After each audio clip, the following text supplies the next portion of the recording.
In the courtroom, my wife's lawyer mocked my $14 welder shirt. He sneered, "This poor laborer isn't fit to raise a child." My wife glanced at the young intern beside me and laughed. "You can't even afford a real lawyer." I stayed silent, my rough hands resting on the table. But when the judge asked for my real identity, I slowly placed my federal badge on the desk. Seconds later, federal agents stormed into the courtroom. Cue. In the courtroom, my wife's lawyer sneered at my $14 welder's shirt. He mocked, "This poor laborer is unfit to raise a child." I stayed silent, my calloused hands flat on the table. But when the judge asked for my identity, the air froze. I slowly placed my top-secret federal badge on the table. Suddenly, federal marshals stormed in, declaring 5 words of arrest that made my betraying wife collapse in terror. I'm so grateful to have you here to help us connect. Please comment below which city or country are you watching from. Note: this story includes fictional elements for entertainment and education.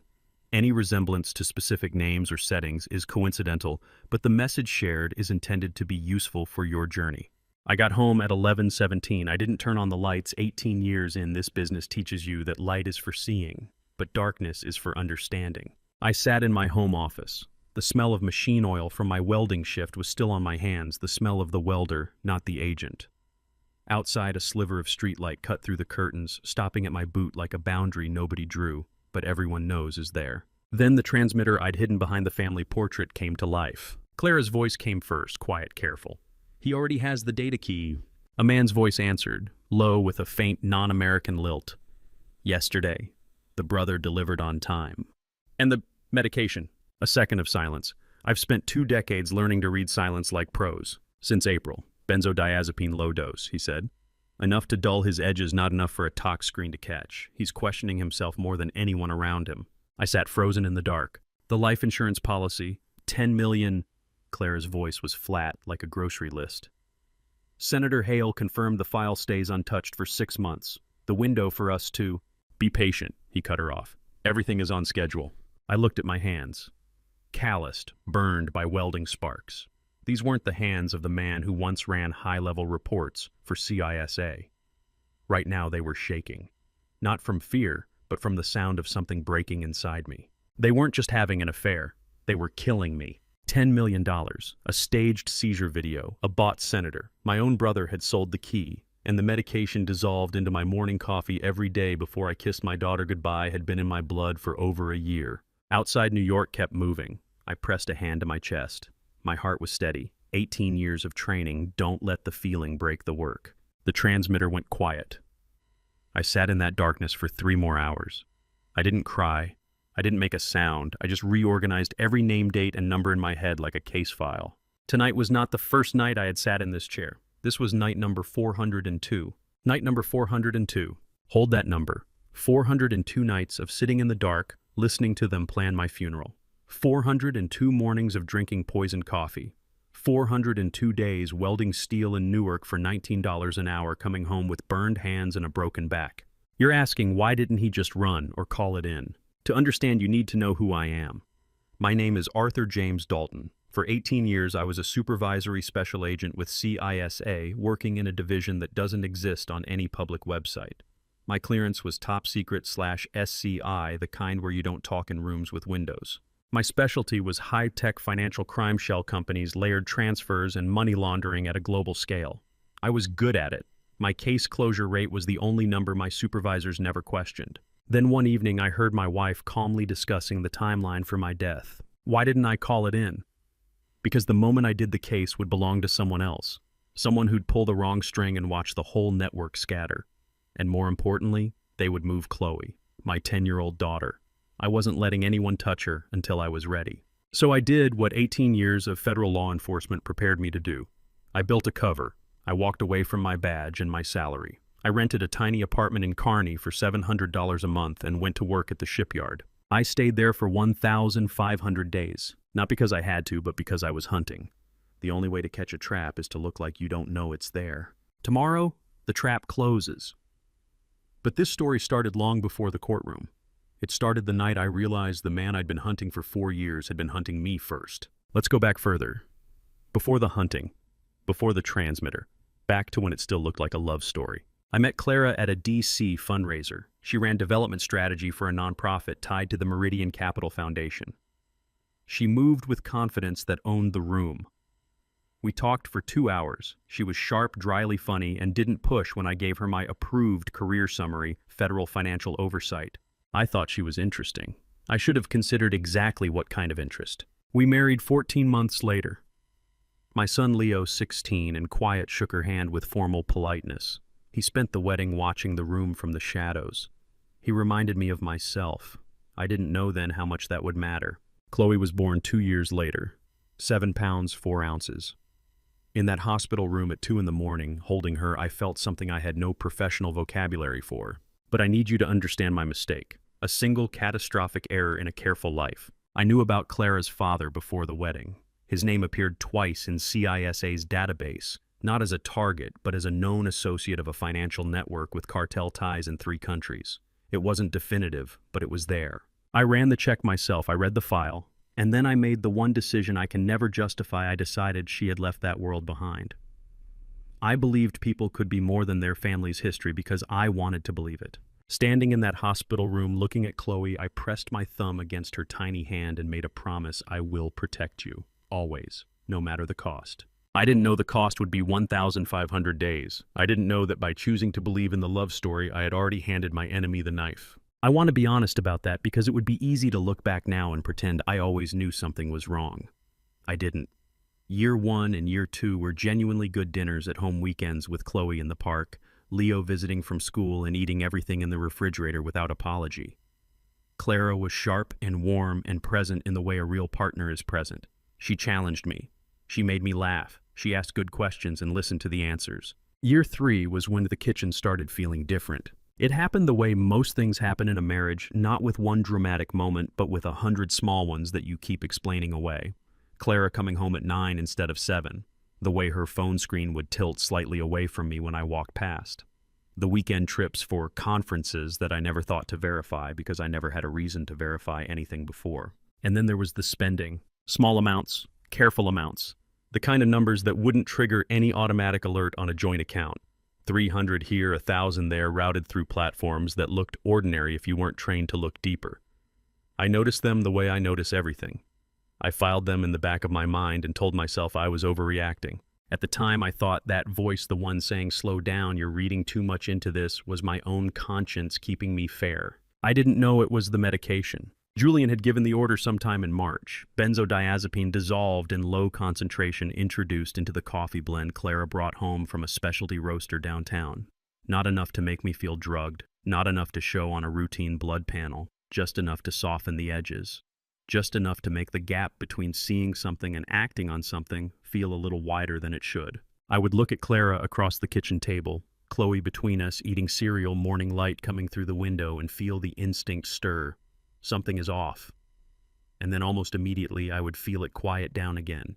Maybe you're tired. Maybe you're projecting. Maybe 18 years of looking for threats in everything has finally started distorting how you see your own home. I had that thought almost every morning of year 3. I was a supervisory special agent with a top secret clearance and 18 years of field experience, and I spent an entire year questioning my own judgment instead of questioning my wife, because someone had spent 3 months carefully calibrating exactly how much chemistry it takes to make a man doubt himself without knowing why. Clara poured me coffee one morning and smiled across the counter. "You look tired, Arthur. You should get more sleep." I looked at the mug in my hands. "Yeah," I said. "You're probably right." I drank it. I drank that coffee every morning for 9 more months. And for 9 months I kept telling myself the same thing: you are tired. You are projecting. The job has made you paranoid, and the paranoia has followed you home.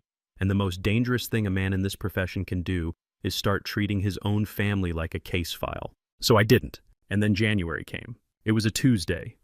It's almost midnight. Clara was asleep. Chloe had been asleep since 8:30. The apartment was quiet, in the particular way that only apartment buildings are quiet. You can hear the pipes, the elevator, the faint bass from the unit above. I was at my desk, going through the household bank statements because we had a tax appointment in 2 weeks and I was the one who handled the paperwork. I almost missed it. $3,400. Transferred on November 9th from our joint checking account to an intermediary named Horizon Consulting Group, LLC, with a routing number that traced back to a Delaware holding company. The memo line read, "Professional services rendered." I sat there and looked at that line for a long time. $3,400 is not a suspicious number. It is precisely the kind of number that is designed to not be suspicious large enough to mean something small enough to hide under the noise of ordinary life. A car repair, a medical bill, a contractor. Anyone else would have moved on. I opened a second tab. Horizon Consulting Group, LLC had been incorporated 11 months ago. Its registered agent was a law firm in Wilmington that served as registered agent for approximately 4,000 other companies. Its listed business address was a mailbox at a UPS store on Lexington Avenue. I opened a third tab. The law firm in Wilmington appeared twice in CISA's peripheral database, not flagged, not active, but noted, associated with a financial structure that had been flagged for review 3 years ago and then quietly closed when the primary subject moved jurisdiction. The primary subject was listed under an entity called Meridian Capital. I closed the tabs, cleared the browser history, went to bed. I lay down next to Clara in the dark and stared at the ceiling and listened to her breathe. Slow, even. The breathing of someone with a clean conscience or someone with a very good performance. I didn't know which one yet. I pressed one hand flat against the mattress the way I used to press my hand against a table during long surveillance nights to keep myself from drifting. Stay awake, stay sharp, don't assume, don't conclude, just follow the thread. $3,400. I had started cases on less. 1 to 2 hours a night after Clara fell asleep. That was all I allowed myself. Any more and I would make mistakes. Any less and the trail would go cold. I opened my personal encrypted laptop, not the household one, and I began. I didn't know yet what Meridian Capital was. I didn't know yet who Julian was. I was just pulling one thread in the dark. But in 18 years of doing this, I had learned one thing that never changed. There is no such thing as a random transaction. 1 to 2 hours every night on the encrypted laptop through 7 layers of VPN tracing shell companies the way you trace a river back to its source, patiently, methodically accepting that you will hit dead ends and that dead ends are information too. By June, I had connected Horizon Consulting Group to 3 other entities, all of them pointing toward a parent structure called Meridian Capital, and all of them showing transaction patterns that matched a financial network CISA had flagged and then quietly walked away from 3 years earlier. I needed a face. Numbers can lie. Shell companies can be restructured overnight. But a face in a federal database is a different kind of evidence. A face means a person. A person makes mistakes. I followed Clara on a Thursday evening in June. I had done surveillance for 18 years. I knew how to follow someone through Manhattan without being seen 3 car lengths back, never the same lane twice, always one turn behind. Clara took a car service to Tribeca.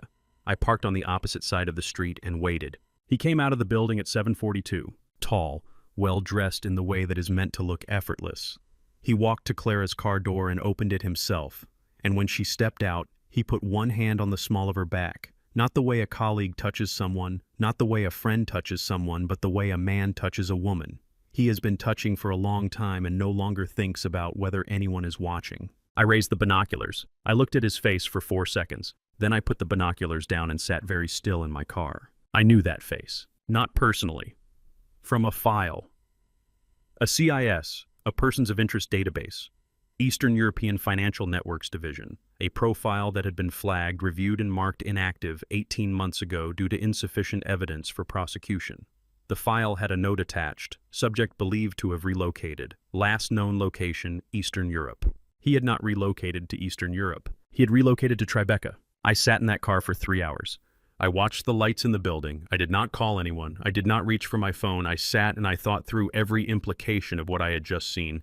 Not as a husband, not as a man who had just watched his wife walk into a building with another man's hand on her back, but as an agent who had just discovered that a flagged person of interest in an active financial network was sleeping with a woman who had access to one of the most significant investment funds in the northeastern United States. This was not an affair. This was an operation. I drove home. I parked. I went upstairs. Clara was already back. She came home before me, which told me the building had a second exit I hadn't covered. Good to know. I kissed her on the cheek. She smiled. I read Chloe a chapter from her book until she fell asleep. I made tea. I sat in the living room and waited until I heard Clara's breathing slow from the bedroom. Then I got up, took the family portrait off the wall, and attached the transmitter to the back of the frame. I put the portrait back, straightened it carefully. Chloe was asleep in the next room. Clara was asleep in this one. And the man in that database photo, I still didn't know his name. I would find it. But right now, what I knew was enough. He had just made the only mistake in his entire plan. He let me see his face. After Tribeca, I listened every night. Sometimes there was nothing, just the ambient sound of an empty room, the hum of the heating system, an occasional door closing somewhere in the apartment. Sometimes there were fragments, a name, a number, a timeline discussed in the careful coded language of people who knew they needed to be careful. I was patient. I had been trained to be patient. Night 402 was different. They were in the room together, both of them. And for the first time since I had placed that transmitter, they stopped being careful. Julian spoke first. The key has been in my hands for 6 weeks. I've had 2 technicians working on it. The data is legitimate. And Fred Clara's voice, quieter than his. He won't talk. Fred has $2 million in gambling debts and a brother who hasn't spoken to him about anything meaningful in 3 years. He'll stay quiet because staying quiet is the only thing keeping him solvent. A pause. The video, Clara said. Finished. 64 seconds. Medically convincing. Fred held the camera. He didn't know what he was shooting until it was done. I told him it was for an insurance documentation project. I sat completely still in the dark. My brother. Fred had held the camera. The policy pays at $10 million on accidental death or incapacitation.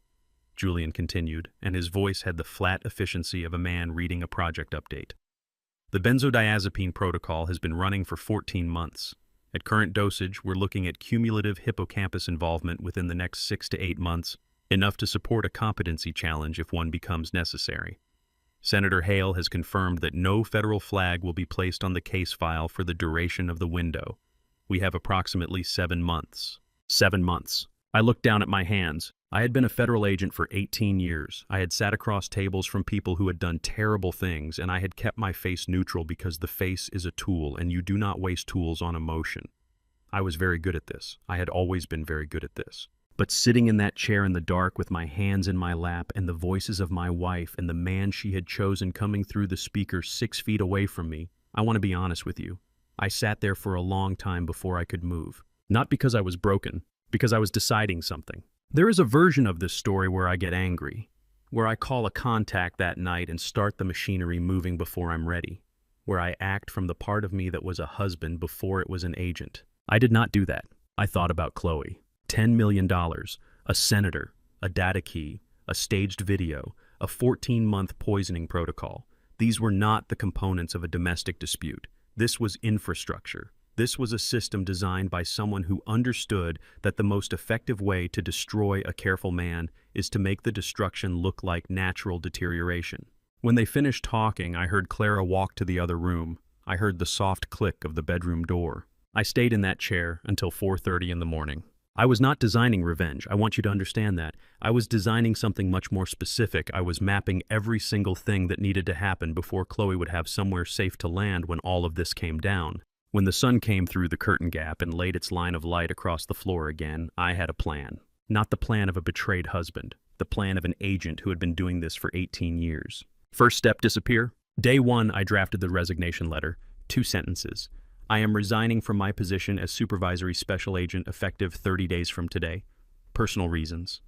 I had written confessions that were longer. Day 3, I signed a 12-month lease on a 480 square foot apartment in Kearney, New Jersey. $780 a month.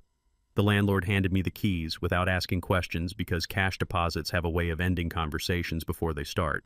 Day 11, I sat across from my division director in his office on the 7th floor and slid the letter across his desk. He read it twice, looked up. Personal reasons. Yes. He studied me for a moment with the particular look of a man trying to decide whether to push. We had worked together for 9 years. He knew what I looked like when I was operational, and he knew what I looked like when I was done. All right, he said finally. He did not shake my hand. Take care of yourself, Arthur. I walked out of that building for the last time on a Wednesday afternoon in October, and I did not look back because looking back is a habit that gets people killed. And I intended to be very much alive at the end of all this. The shipyard in Newark hired me on a Friday. $42 to take the welding certification test at a community center in Elizabeth, New Jersey. I passed it without difficulty. I had spent 3 weeks practicing in the garage of a house I rented for the purpose. The foreman shook my hand and said, Monday 6 a.m., don't be late. I was not late. Marcus Webb found me at the equipment locker on the first morning the way experienced workers always find the new ones, with the combination of mild suspicion and basic decency that is the particular territory of men who have seen enough of life to know that showing off is for people who haven't. He handed me a spare face shield. Have you done this before? He asked. Some, I said. Some, he repeated like the word tasted wrong. You hold the torch like you've done more than some. Maybe a little more than some. He looked at me for a second longer than necessary, then nodded once and went back to his station. That was how Marcus Webb introduced himself. I understood in that moment that we were going to get along fine. That evening, I sat on the floor of the Kearney apartment, no furniture yet except the mattress, and opened the encrypted laptop. 7 VPN layers. The kind of setup that takes 20 minutes to configure properly and is worth every second. My phone buzzed. Video call. Chloe's face appeared on screen, gap-toothed and bright-eyed, holding a stuffed rabbit I had given her when she turned 4. Daddy, is your new home nice? I looked around at the bare walls, the water stain on the ceiling, the window that faced a brick wall 6 feet away. Very nice, sweetheart, I said. Daddy's okay. She studied my face for a moment with the focused attention she had inherited from somewhere I recognized. Okay, she said, apparently satisfied. Good night, Daddy. Good night, Chloe. I love you. She was gone.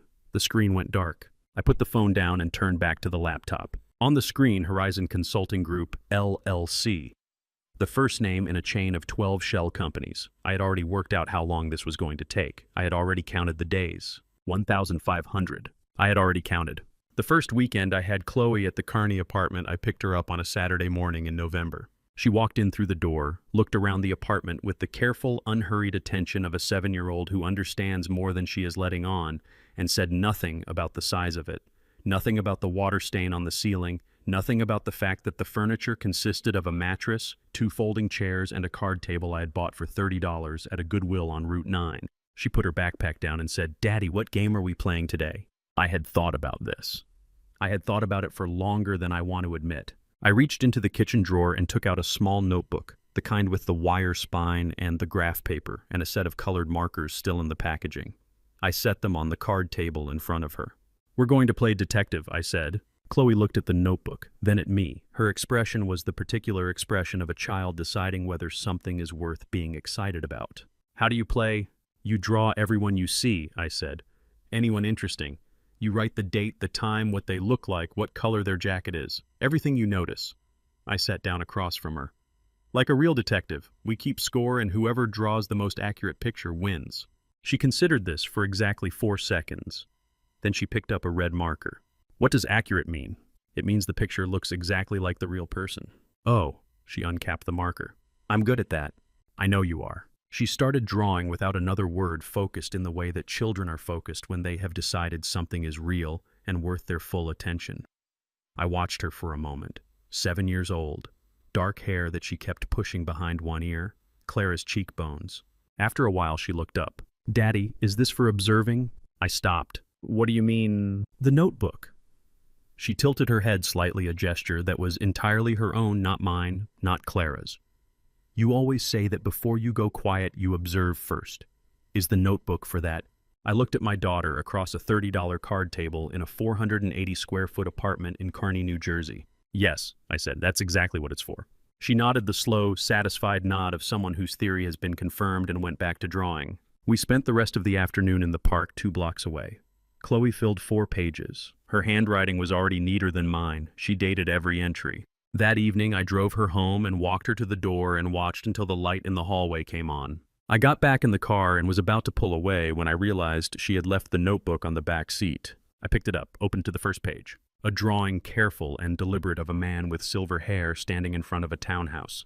Beside it, in Chloe's handwriting, this man stands outside Mommy's house sometimes. He doesn't smile. I don't like him. Below that, a date, last Tuesday. I recognized the face immediately. The months that followed had a rhythm to them that I want you to understand because it was not the dramatic rhythm of action movies or crime novels. It was the grinding, repetitive, unglamorous rhythm of a cover identity being maintained one day at a time. Wake up. Coffee. Drop Chloe at school on my custody mornings. Drive to Newark. 8 hours of welding in a shipyard that smelled of salt water and hot metal and other men's sweat. Drive back to Kearney, 1 to 2 hours on the encrypted laptop. Sleep 4 or 5 hours. Repeat. That was my life for months. Marcus Webb made it bearable without knowing that was what he was doing. It was a Tuesday in February when he pushed a beer across the bar toward me and said without any preamble, "You want to talk about it or you want to just drink?" I looked at the beer. Drink? Okay. He lifted his own bottle. We drank. 3 minutes passed. Then Marcus said, "She with someone else." Something like that. Is he rich? I turned the bottle slowly in my hands. Very. Marcus exhaled through his nose. Not a laugh. Not quite. The sound a man makes when life has confirmed something he already suspected. He reached over and hit my shoulder once with the flat of his hand, the way men of a certain generation express things they don't have vocabulary for. That hurts for real, he said. I'm not going to tell you it doesn't. I know. But you're still breathing. He pointed the neck of his bottle at me. That's the only thing that actually matters. You're still here. Everything else is just paperwork. I looked at the beer in my hand. I thought about the coffee I had drunk that morning. The specialty blend Clara had been buying from the downtown roaster for the past 14 months, ground fresh each week, tasting like absolutely nothing except good coffee. I thought about the benzodiazepine dissolved into it at concentrations precise enough to pass a standard tox screen. I thought about what 14 months of low-dose neurological interference does to the hippocampus, and I thought about the fact that I was sitting in this bar playing the role of a man being slowly destroyed by heartbreak when I was actually being slowly destroyed by something considerably more deliberate. Yeah, I said. I took a long drink of the beer. Still breathing is what matters. Marcus nodded, satisfied. He was a man who believed that simple truths were the most durable ones, and I had spent enough time around people who believed complicated things to understand why. We sat there for another hour. He told me about Fallujah, about his first wife who had left while he was on his second tour, about Tommy, the kid he had taken in at 14 now at MIT on a scholarship, always on a laptop, never looking up. That boy could hack the Pentagon and not notice, Marcus said with the particular mix of pride and bewilderment of a man raising someone smarter than himself. Sounds like a good kid, I said. He's the best thing I've done. Marcus finished his beer. You got kids? A daughter, she's 7. Then you've got everything you need to get through this. He stood up, left cash on the bar. See you tomorrow, 6 a.m. 6 a.m., I agreed. He walked out. I sat alone with the last inch of my beer and the weight of everything I was not saying, which was, as always, considerably heavier than everything I had said. That night, I took the antidote tablets Dr. Renata would later give me. I am telling this slightly out of order because the truth is a habit, and the truth is I had already sourced a counteragent before I found her. Tomorrow morning, I will drink the coffee again. Not because I had to, because I needed them to believe the medication was still working. The cover required it. I had been managing the counteragent on my own for 2 months before I understood I needed documentation. Not for myself. I knew what was happening to me. I could feel it in the particular way a man who has spent 18 years relying on his own cognitive precision feels something interfering with that precision. The slight delay between thought and action. The mornings where a name or a date would surface half a second slower than it should. Small things. Invisible things unless you were looking for them. I was always looking. But evidence for a federal case is not the same thing as knowing. Evidence is documented. Signed. Time-stamped. Chain of custody from collection to courtroom. I needed a doctor who would run the tests without asking the questions. The clinic on Broad Street in Newark was the kind of place that did not attract attention. Linoleum floors. Plastic chairs in a color that might have once been orange. A hand-lettered sign above the reception desk that listed the accepted forms of payment in 3 languages. The kind of clinic where people came because they needed help and couldn't afford the kind of help that came with questions. Dr. Renata Sousa had been practicing there for 11 years. She was a small woman with reading glasses who kept pushing up her nose and the particular manner of someone who had heard enough stories to recognize the shape of one before it was told. She sat across from me after the blood draw, looked at the preliminary panel results on her screen, then looked at me over the top of her glasses for a long moment. Then she said, "I don't want to know." I opened my mouth. "I mean it," she said, not unkindly. "Whatever the explanation is, I don't want it. It won't change what the results say, and it won't change what I'm about to do." She opened a drawer and took out a small sealed package medication, unlabeled, the kind of thing that exists in the gray margin between clinical and practical.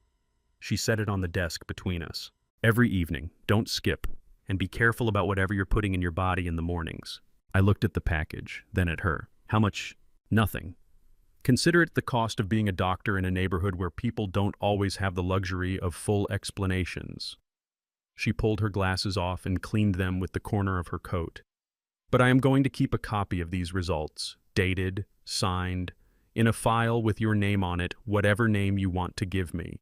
"Arthur," I said. "Arthur." She wrote it in a folder. "Last name." I thought for exactly 1 second. "Dalton." She wrote that too, filed it.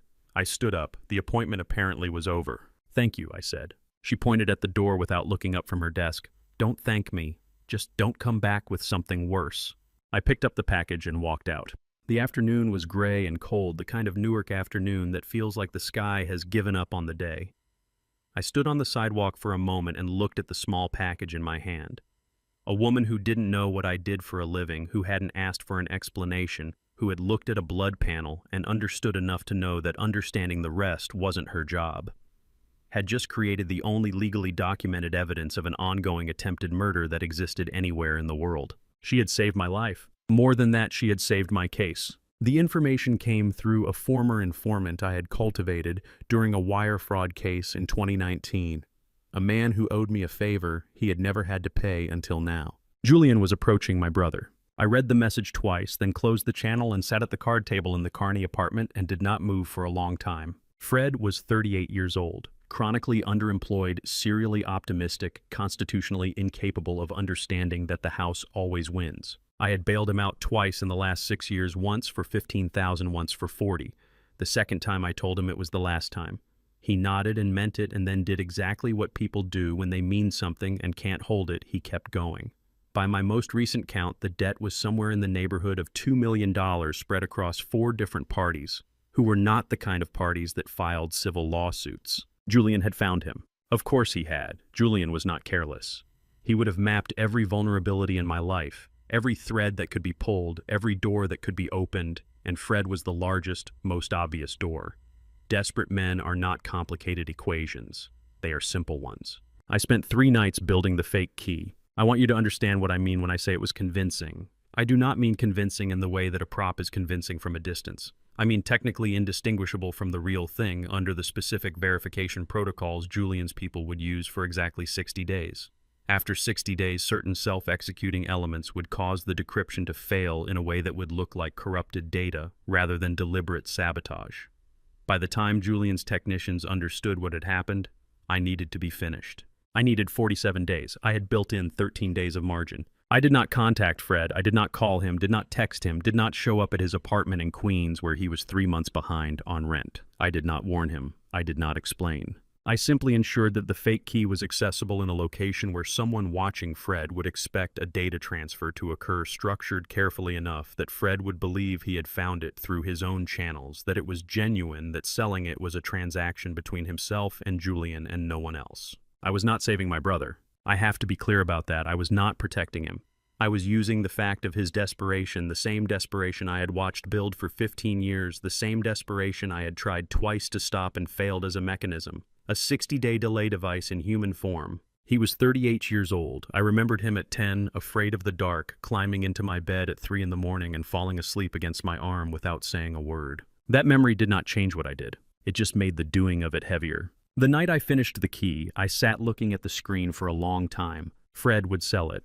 I knew that with the same certainty I knew almost nothing else in my life right now. Not because he was a bad person. Because $2 million and the instinct to survive are stronger than blood ties, and I had spent 18 years learning exactly how much pressure it takes to make that true. I had applied that knowledge to strangers, to acquaintances, to people I had sat across from in interview rooms. For the first time, I was applying it to my brother. And I hated that I was right. 3 weeks after I placed the key, the informant sent a single message: meeting, Queens, Thursday. I parked on the opposite side of the street from a bar in Woodside that Fred had been drinking at for years, a place called Hannigan's with a neon shamrock in the window that had been flickering on and off since at least 2015. I had been to that bar twice in my life, both times to find Fred after he stopped answering his phone. 7:45 in the evening. The street was busy enough that a man sitting alone in a car was invisible. Julian arrived first. He did not go inside. He stood on the sidewalk in a jacket that cost more than a month of my shipyard salary and checked his phone once, then put it away. The practiced patience of a man who has waited for many things and understands that impatience is a form of information you do not give away for free. Fred came around the corner at 7:52. I raised the binoculars. My brother walked, the way he always walked when he was nervous, slightly faster than necessary, shoulders up, chin down, as if he could make himself smaller by trying. He spotted Julian, slowed, then straightened himself with the visible effort of a man performing confidence he does not feel. They shook hands. Julian said something. Fred nodded. Fred reached into the inside pocket of his jacket and produced a small drive mat, black, unremarkable. He held it out. Julian took it without looking at it and slipped it into his coat pocket in a single smooth motion, the way you accept something you have been expecting and already know the value of. Then Julian produced an envelope. Fred took it, did not open it. He was smarter than that. At least you do not count money on a public sidewalk. Not in that neighborhood. Not at that hour. He put the envelope in his jacket and shook Julian's hand again and said something I couldn't read from this distance. Julian nodded once, turned, walked back to his car without looking back. Fred stood on that sidewalk alone for a moment, and then I watched his shoulders drop. Not a collapse, not a dramatic exhale, just the small involuntary release of a body that has been carrying $2 million worth of tension for long enough that the absence of it registers physically before anything else does. His chin came up slightly. His hands unclenched from the fists I hadn't noticed they were making. He looked like a man who had just been allowed to breathe. I put the binoculars down. I thought about Fred at 10 years old padding into my bedroom in the middle of the night because a thunderstorm had woken him up sliding under the blankets on my side without asking. Falling asleep pressed against my arm with the absolute trust of a child who believes his older brother is sufficient protection against everything the dark might contain. I sat in the car for a long time after he walked away. Julian had the fake key. He did not know it was fake. Fred had $2 million in debt wiped clean with a handshake. He did not know he had sold a weapon that would detonate in his own hand in 60 days. Both of them walked away from that sidewalk believing they had won something. I started the car. Julian had 60 days. I needed 47. I had 13 days of margin, and I intended to use every one of them. I had already started counting, not my regular phone. The secondary line, a number I kept for exactly 2 people, Chloe's school, in case of emergency, and Leo. I had given it to him 2 years ago and told him to use it only if something was wrong. He had never used it. I picked up on the second ring. Leo. Dad. A pause. Brief. The kind of pause a person takes when they've rehearsed what they want to say and are now deciding whether the rehearsal was good enough. I need to see you in person. I can't do this over the phone.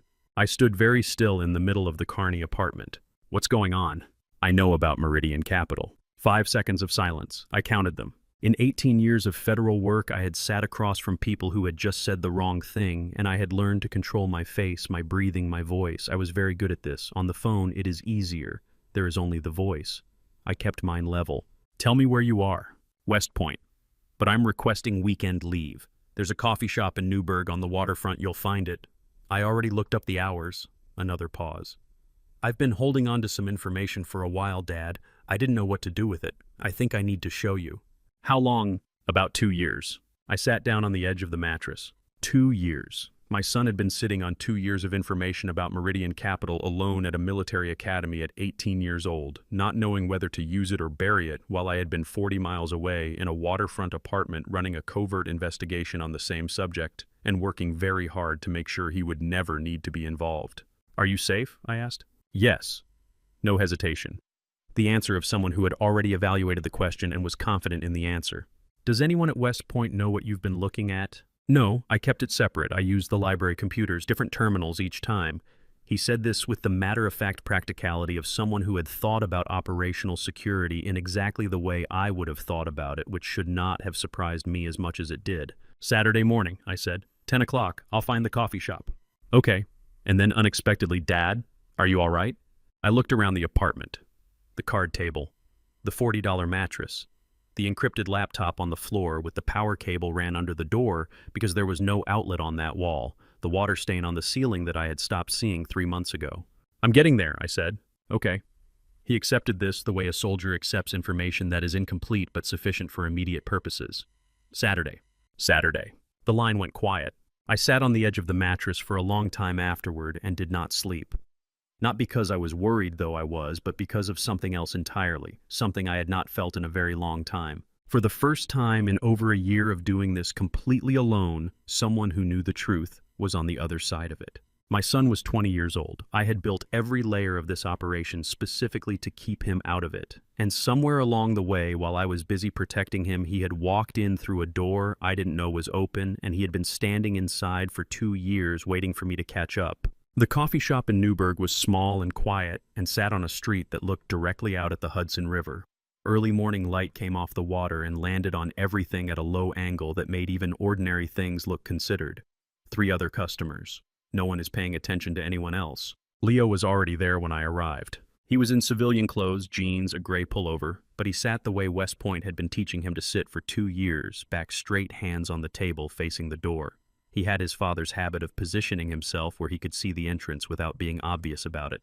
I noticed that and felt something complicated move through me that I didn't have time to examine. He stood when he saw me, we shook hands, then he seemed to reconsider and pulled me into a brief, firm hug, the hug of someone who wanted to do it and decided not to overthink it. We sat down. He ordered coffee. I ordered coffee. The waitress left. Leo reached into the bag beside his chair and placed a folder on the table between us. Thick, rubber-banded. He had numbered the pages in the top right corner. I could see the numbers through the cover sheet. 47 pages. I found the first thread in my sophomore year, he said. My tuition payment was processed through an intermediary account.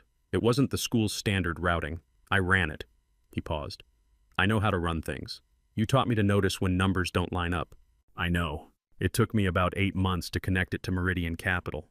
Then another 14 to build out what I have. He looked at the folder. It's not as complete as what you have, but it's documented. I looked at my son across a coffee shop table in Newburgh, New York. He was 20 years old. The folder between us. The river through the window behind him. You already knew, he said. It wasn't a question. And for the first time in 400 and something days, for the first time since I had sat in the dark and listened to my wife discuss the timeline of my death, I felt something in my chest that I could not control. Not tears, I did not cry, but something shifted behind my eyes that I had to look away from the window to manage. Yes, I said. How long before you figured it out? He absorbed this, nodded slowly the way he nodded when he was integrating information and deciding what it changed. What do you need from me? I need you to go back to West Point and finish your year and be a student. That's all. That's the most important thing you can do. Leo looked at the 47 pages, a long moment. I can do that. He pushed the folder across the table toward me. But you're keeping this. It belongs in your file, not mine. I picked it up. Hold it. Leo. I didn't know exactly what I was going to say next. I'm sorry you had to carry this. He looked at me steadily. You were carrying something a lot heavier. He finished his coffee. We talked for another 30 minutes about nothing West Point the winter, whether Marcus was a decent guy, what Chloe was reading. The kind of conversation that happens between two people who have just said everything important and are now allowing themselves to breathe. He walked me to my car, shook my hand again. Saturday visits, he said, if I can get leave. Whenever you can. I watched him walk back toward the street. He was 20 years old. Straight back measured. Stride a young man who had sat across from his father with 47 pages of quiet determination and asked for nothing except to be allowed to help carry something. Driving back to Newark, I thought about Leo at 8 years old. A boy who used to panic before math tests, who once called me at midnight convinced he had failed a quiz. That child had become the man in the gray pullover this morning. I had tried to protect him by keeping secrets. He had protected me by finding the truth. Which of us had been right, I genuinely didn't know. October arrived, and Marcus Webb invited me to dinner. This was not unusual. Marcus had a particular philosophy about men who lived alone in small apartments. He believed they needed feeding on a regular basis, the way you believe a plant needs watering, as a simple and non-negotiable fact of maintenance. He had been inviting me to his house in Kearney roughly once a month since March. I had been accepting because the food was good and because Marcus asked questions I didn't have to answer carefully. His foster son Tommy was home for fall break from NYT. I had heard about Tommy for months. Marcus talked about him the way a man talks about something he built that turned out better than he had any right to expect. Proud and slightly bewildered in equal measure. What I was not prepared for was the reality.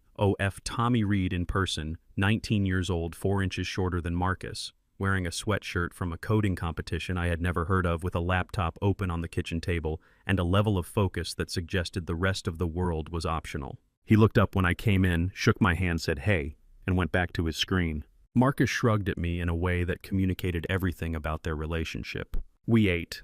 Marcus made a chili that had no business being as good as it was. Tommy ate without looking at his plate, which is a skill I have only ever seen in people who have achieved a particular relationship with food, where it exists purely as fuel. We talked about the shipyard, about Marcus's knee, about whether the Nets had any realistic future in the foreseeable universe. After dinner, I sat at the kitchen table with a beer and watched Tommy work. Hey, I said eventually, your network's right, security. Tommy glanced over. Mostly. I've got a thing I've been looking at. An IP address that keeps routing somewhere weird. Probably nothing, might be a misconfigured node somewhere. Do you mind taking a look? He held out his hand without comment. I passed him a piece of paper with the address, one I had been trying to trace for 6 weeks through channels that kept dead-ending in jurisdictions that did not cooperate with informal requests. Tommy looked at it for 2 seconds, then he started typing. Marcus watched me from across the table with the expression of a man who has decided not to ask a question he already knows the answer to. I drank my beer. 40 minutes passed, then an hour, then 2. Tommy ordered himself a coffee from somewhere on his phone, and it appeared at the door 20 minutes later, which he accepted without interrupting what he was doing. At 11:47, he looked up. Okay, that's a relay server. He turned the laptop around. It's bouncing through 4 countries, Netherlands, Estonia, Cyprus, then here. The end node is physically located in a data center in northern New Jersey. He spun the laptop back. What class is this for? Advanced networking, I said. Thanks, Tommy, that's exactly what I needed. Cool. He closed the relay window and opened something else. Conversation over. Marcus looked at me across the table, said nothing, drank his beer. I looked at the address Tommy had written on the corner of the paper, the physical data center location in northern New Jersey. Clean handwriting, entirely casual. He had no idea what he had just done. I folded the paper and put it in my jacket pocket. That address was relay server number 11 in a chain of 12 I had spent 14 months tracing. 1 more remained, and the data center in northern New Jersey was 3 miles from a building I had already identified as a likely candidate 3 weeks ago. I had been right. 3 miles. December came and I bought a small Christmas tree from a lot on the corner of Passaic Avenue, 4 feet tall, $10 leaning slightly to the left in a way that no amount of repositioning would fix. I set it up in the corner of the apartment on the card table and hung 8 ornaments on it, which was the right number for a 4-foot tree that leaned to the left. When Chloe arrived that Friday evening for the holiday weekend, she walked in, looked at the tree, walked around it once and said, "It's tilting." I know. It has character, she decided, and put her bag down. I had wrapped her gifts in paper from the dollar store red with white snowflakes. She had made me a card at school that said "Happy Christmas, Daddy" in green marker with a drawing of what I believed was a dog, though I did not ask for clarification. We ate dinner, we watched part of a movie. At some point she fell asleep on the couch with her head on my arm, which is the kind of thing that makes a grown man sit very still and not move for a long time because the weight of it is something you do not want to disturb. In the morning I gave her the second notebook. Her eyes went to it immediately. The same wire spine graph paper, the same format. She knew what it was before I said anything. "For the game?" she asked. "For the game." She took it carefully, the way she took things she considered serious, and held it for a moment. Then she looked up. "Daddy, I filled the other one." She went to her backpack and came back with the first notebook, set it on the table between us. It was full, I could see from the way the pages sat thick and dense with use. She opened it to the first page and pushed it toward me.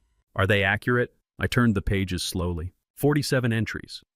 Each one dated in the top right corner in Chloe's careful handwriting. Each one with a small, precise drawing of a face, a neighbor, a man on the street, someone at the school gate. The level of observational detail was striking.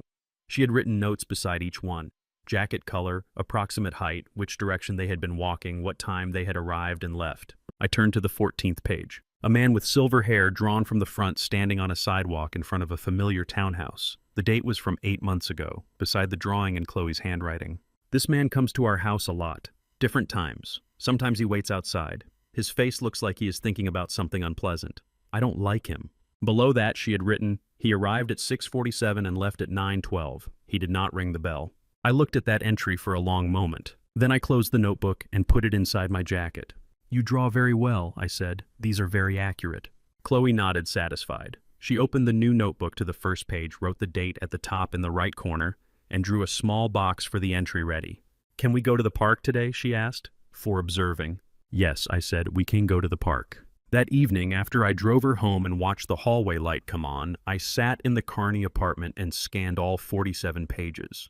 The file size was small. I uploaded it to the encrypted drive under a subfolder I labeled simply C.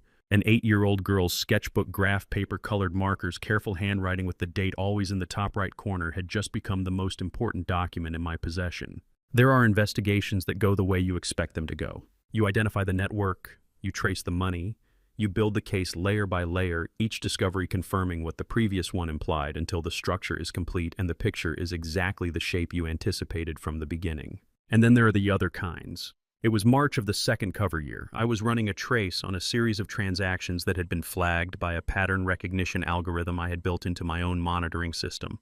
Small amounts. irregular intervals, routing through a chain of accounts I hadn't seen before. Not connected to the Meridian capital structure. Not connected to any of the 12 shell companies I had already mapped. Entirely separate. I spent the first night thinking it was a coincidence. I spent the second night understanding it was not. By the third night, I understood what I was looking at. Julian had a private account structure running in parallel to everything else hidden from Meridian Capital, hidden from the network, hidden from every party he was ostensibly working with. 16 months of small, careful transfers accumulating into a holding position that served exactly one purpose. Julian was preparing to sell the network. All of it.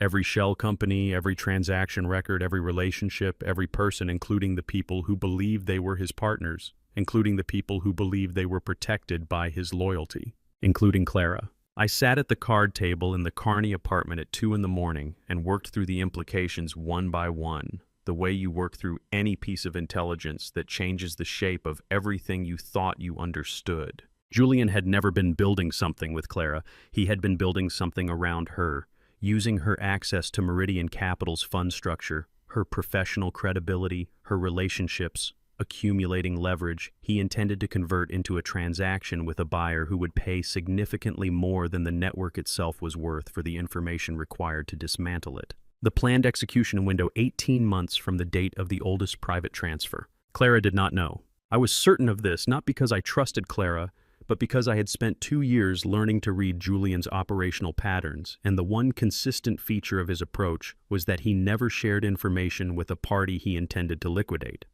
Clara was not a partner in Julian's exit. She was a line item in it. I leaned back in the folding chair and looked at the ceiling. My wife had decided that a life built on lies was preferable to a life built on truth. She had brought a foreign operative into our home and our finances and our daughter's orbit. She had watched Julian dissolve medication into my coffee for 14 months. She was not innocent. I was not confused about that. But she had also trusted someone who had been preparing to discard her from the beginning. She had committed her betrayal to a man who had cataloged her usefulness and set an end date for it before she ever believed she had started something real. There is a particular kind of loneliness in being used by the person you chose to use someone else with. I thought about that for a long time. Then I saved the file, closed the laptop, and went to sleep. It did not change what I was doing, but it changed slightly in a way I could not fully articulate how I understood what I was doing it to. Clara thought she was building a future with Julian. She did not know that in his planning documents, she appeared under a column labeled Current Assets, and that column had a disposal timeline attached to it that had been set 6 months ago and was running on schedule. May routine blood draw. I have been going to the clinic on Broad Street every 6 weeks since October. Dr. Renata had a system. I came in. She drew blood. I left. Results in 3 days slipped under the door of the clinic in a sealed envelope with my name Arthur and no last name on the label. We had settled into a rhythm that required very few words and no explanations, which suited both of us. This appointment was different. She did not hand me the envelope at the door. She brought me into the examination room, set the results on the table face up, and sat down across from me in a way that meant she intended to be there when I read them. I read them. She let me finish before she spoke. 14 months of continuous low-dose exposure, she said. The counter agent you've been taking has slowed the accumulation significantly, but there has been a hippocampal impact. Mild, the imaging isn't alarming, but it's measurable. I looked at the numbers on the page. I understood what I was reading. Short-term memory, I said. Primarily. Retrieval speed. The kind of thing that most people wouldn't notice in daily life. She paused. You're not most people. Will it recover? She looked at me steadily over the top of her reading glasses. Partially. Some of the functions will return with time and the right environment. Some of it... She stopped. Started again. Some of it won't fully come back to baseline. I'm telling you this because I think you're the kind of person who needs accurate information more than you need reassurance. I am. Then that's the accurate information. She folded her hands on the table. What I can also tell you is that the dosing has been deliberate, calibrated. Whoever designed this protocol knew exactly what they were targeting and what threshold to stay under to avoid detection. This is not someone who wanted you dead quickly. She held my gaze. This is someone who wanted you diminished, gradually, in a way that looked like stress and age. I nodded. I had known this. Hearing it stated clinically in a small exam room by a woman who had no reason to soften it made it land differently than knowing it abstractly. Are you close to being finished? She asked. Getting there. That's not a number. 3 months, maybe 4. She stood up, which was Dr. Renata's version of accepting an answer she found inadequate, but was willing to work with. She wrote something on a prescription pad, tore it off, handed it to me. Adjusted protocol. Take this in the morning now, not the evening, and sleep. Whatever you're doing at night, do it in 3-hour blocks, not 6. She looked at me. I'm serious about sleep. I know. I'll file an updated record, dated, signed, same folder. She opened the door. Go. I stood up, picked up the results sheet she had already made a copy I knew, and filed it in the Arthur folder with everything else. Thank you, I said. Stop thanking me and start finishing, she said, and went back to her desk. I walked out into the hallway and stopped in front of the small mirror mounted beside the exit, the kind every medical office has, practical and unintentional, that shows you exactly what you look like at the moment you least expect to be seen. I looked at myself for a long time. The welder, the father, the agent. All three were tired in exactly the same way. All three were still standing. The hippocampus damage was real and permanent in ways that would matter later in small and specific moments I could not predict yet, and I had looked at the numbers and accepted what they meant. 3 months, maybe 4. None of the 3 were done. The 12th shell company took 11 days. I want to give you that number without drama. 11 days of work that was unglamorous in the specific way that the final stage of any long investigation is unglamorous. Checking, cross-referencing, verifying, rebuilding the same chain from a different angle to make sure the structure held under examination from every direction. It was painstaking, and it was slow, and it was the most important 11 days of the previous 2 years. On a Tuesday evening in August, the last piece was resolved. The number appeared on the screen. I had gone into this investigation estimating a net worth of $850 million. That estimate had been based on the visible surface of the Meridian capital structure, the portion I could see before I started pulling threads. In the 2 years since I had come to understand that the visible surface was approximately 1/5 of the actual architecture. $4.2 billion, 19 countries, 847 individual transactions fully traced, each one documented with source account, destination account, intermediate relay date amount, and the specific legal violation it constituted. The file ran to 1,063 pages. I sat at the card table in the Kearney apartment and looked at that number for a long time. $4.2 billion was not a financial crime case. $4.2 billion was a geopolitical event. It was enough to collapse 3 mid-sized financial institutions if the transactions were publicly disclosed in the right sequence. It was enough to force the resignation of at least 2 sitting U.S. senators whose names appeared in the documentation. It was enough to constitute one of the largest financial crime cases in the history of the agency I had left 14 months ago in a resignation letter that contained exactly 2 sentences. I could have called that night. I had a secure channel, I had contact, I had the file. Everything was in order, documented, verified, legally admissible, organized in the format that federal prosecutors prefer to receive evidence in because it reduces the time between filing and arraignment.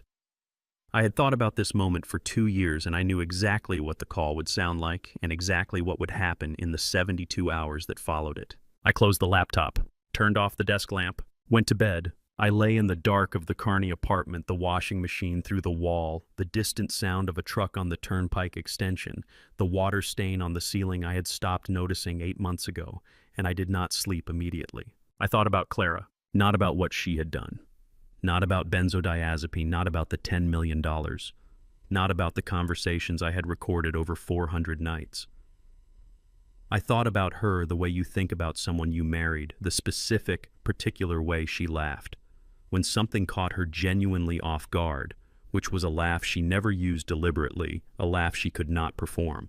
I thought about that for a while. The file was complete. The evidence was irrefutable. Every person in the chain had been identified and documented. I could end this tonight. I chose not to. Not because I wasn't ready. Not because I needed more evidence, but because there was still something I was waiting for, and it had nothing to do with the case. I had 14 months left before Clara's window closed, the timeline Julian had set in motion, the one I had been running alongside since the night I first heard it in this same apartment in this same dark. I was going to use those 14 months the way I had used the previous 14. I was going to wait, and I was going to watch, and I was going to see if Clara would choose differently. I already knew she wouldn't, but I gave her the months anyway. Here is what 14 months looks like when you are keeping count. Month 1. Chloe starts 3rd grade. She has strong opinions about her teacher and communicates them through the detective notebook with the clinical precision of a field observer filing a report. The entry reads, Mrs. Patterson arrives 4 minutes late every morning. Her coffee cup is always different. This might be significant. I read it 3 times and feel something I have no name for. Month 3. I visit my mother at the nursing home in Trenton every Sunday. Her memory has been softening for 2 years now. Some days she is fully present. Other days she drifts, calling me by my father's name or by the name of a man I don't recognize. But she always knows me. Even on the difficult days when I walk into the room, she looks up and something in her face settles the way a room settles when you finally find the source of a draft and close it. "You look tired," she says every Sunday. "I'm all right, Mom." "You've been saying that for a year." "I'm getting more all right." She pats my hand. She does not push. She has always known when to ask and when to simply hold. And I've always been grateful for that in a way I have rarely been able to say out loud. Month 6. The fake seizure video. I watched it again on the encrypted drive, 64 seconds shot by Fred, who didn't know what he was filming, edited by Julian's people. I am on the floor of what appears to be the Carney apartment, my body moving in the deliberate, rehearsed way of something designed to be medically convincing. I watch myself perform my own medical emergency. I watched it twice. I understand for the first time that I am not waiting out of patience. I am waiting because Chloe is 8 and then 9, and she is filling detective notebooks with careful drawings and dated entries, and she is not ready for what is coming next. She needs 6 more months of ordinary Sundays and detective games and ice cream on the way home from the park. She needs the transition to happen when she has enough ground under her feet to absorb it without falling. This is not the same thing as love for Clara. I need you to understand the difference. Month 9. Marcus gets a letter from Tommy, who has been nominated for an accelerated track at MIT. Marcus reads it at the shipyard during lunch break, folds it carefully and puts it in his shirt pocket. Does not say a word, just goes back to work. His face does the rest. Month 12. Chloe asks me on a Sunday afternoon while we are walking back from the park whether I am happy. I stop walking. "I think so," I say. She considers this. "What does happy feel like for you?" I look at her, 9 years old, walking beside me with her jacket half zipped and the detective notebook under her arm. "Like this," I say. "This is what it feels like." She nods, apparently satisfied, and keeps walking. Month 14. I am sitting in the Carney apartment at midnight looking at the 1,063-page file on my screen. I understand she is never going to choose differently. I had known this since month 1, but knowing something and accepting something are 2 different processes, and the second one takes longer. I had given her 14 months, not because I thought the outcome would change, but because I needed to be the kind of man who gave it anyway. That was everything love could buy.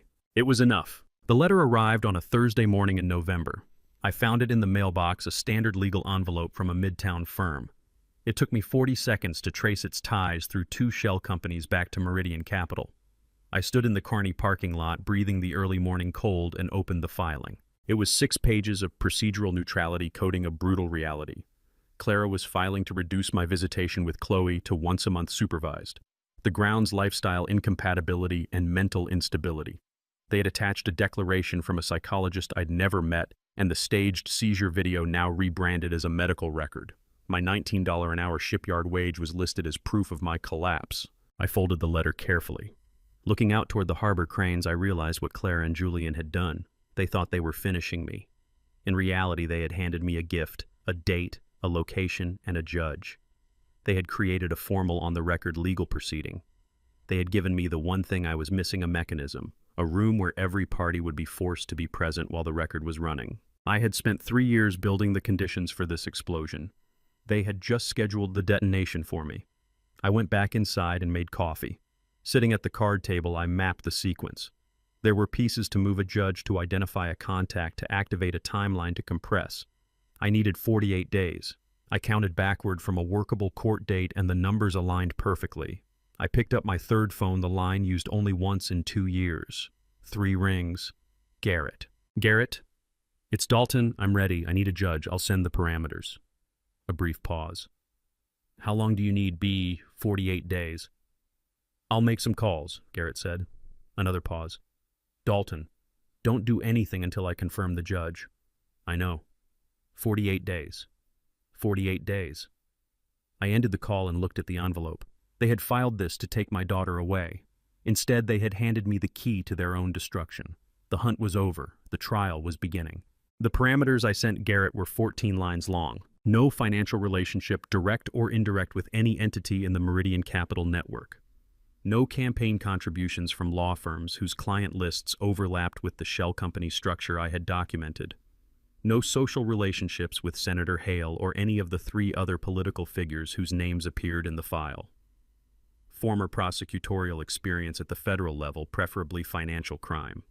And this was the one Garrett would have questioned if he asked questions which he did not, a demonstrated pattern of decisions that prioritized evidence over narrative. That last criterion eliminated 6 of the 9 judges on my preliminary list. I spent 2 weeks going through the remaining 3 myself. The first was a good judge, experienced, honest by any reasonable standard, whose brother-in-law had taken a consulting contract from a company 2 steps removed from Meridian Capital 18 months ago. The brother-in-law had no idea. The judge had no idea. But 2 steps is not the same as no steps, and I was not in the business of acceptable risks. The second had donated to Senator Hale's re-election campaign 4 years ago, $85, the kind of donation a person makes when they are handed a form at a dinner and sign it without thinking. But it was a connection, and connections are the things that defense attorneys build appeals on. The third was Eleanor Voss. I read her file over the course of one evening, which was not something I said about many people's files. She had grown up in a coal town in western Pennsylvania, the daughter of a man who had worked underground for 31 years and had the lungs to show for it. She had put herself through community college on a waitressing salary, then through law school on a scholarship she had applied for 17 times before receiving it.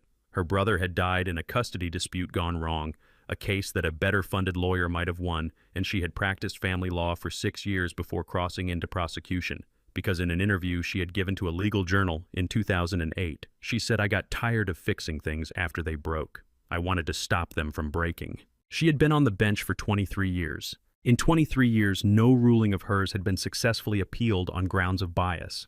No law firm connected to Meridian Capital had ever appeared in her courtroom.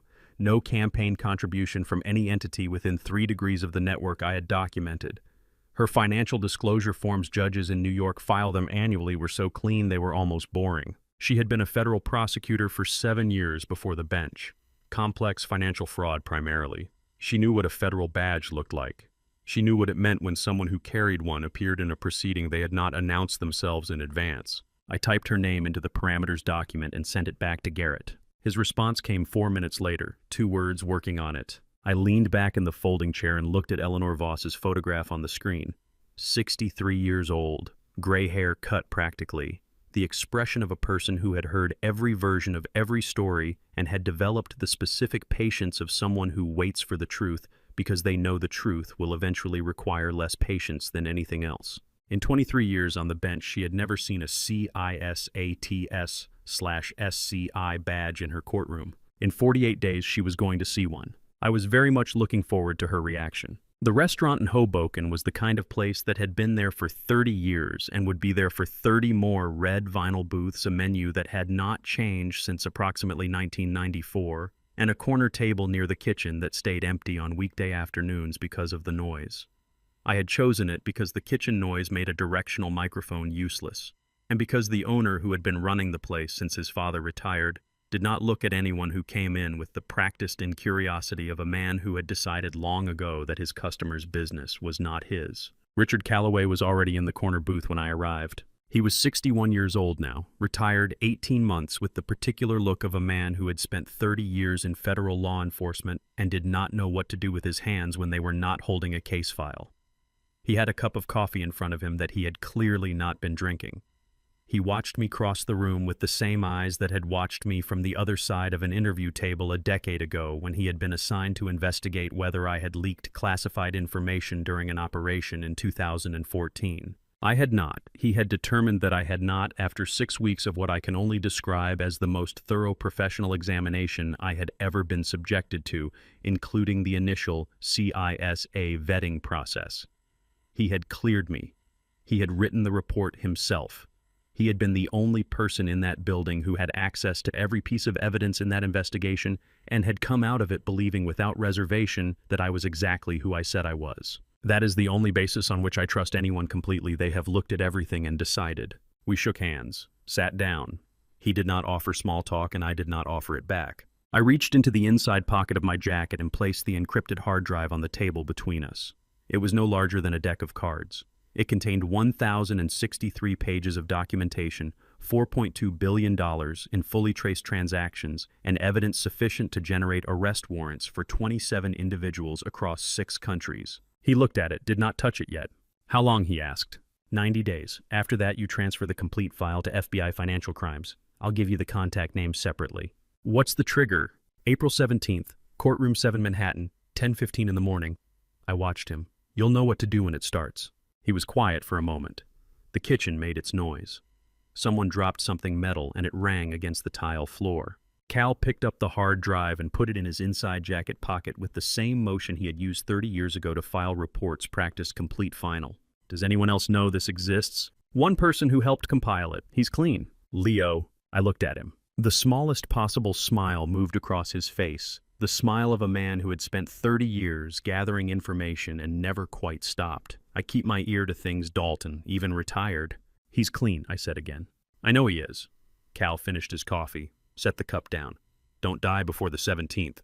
I'll try. He stood, buttoned his coat, and walked out of the restaurant without looking back. That was the entire conversation.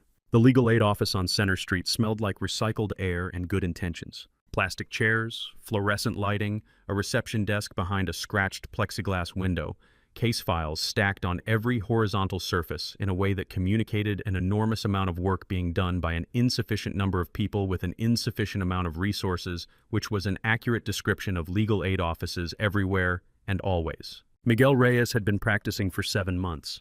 He was 25 years old with the look of someone who had finished law school genuinely believing the law was a tool for making things right and was now in the process of discovering how much friction there was between that belief and the daily reality of family court in Manhattan.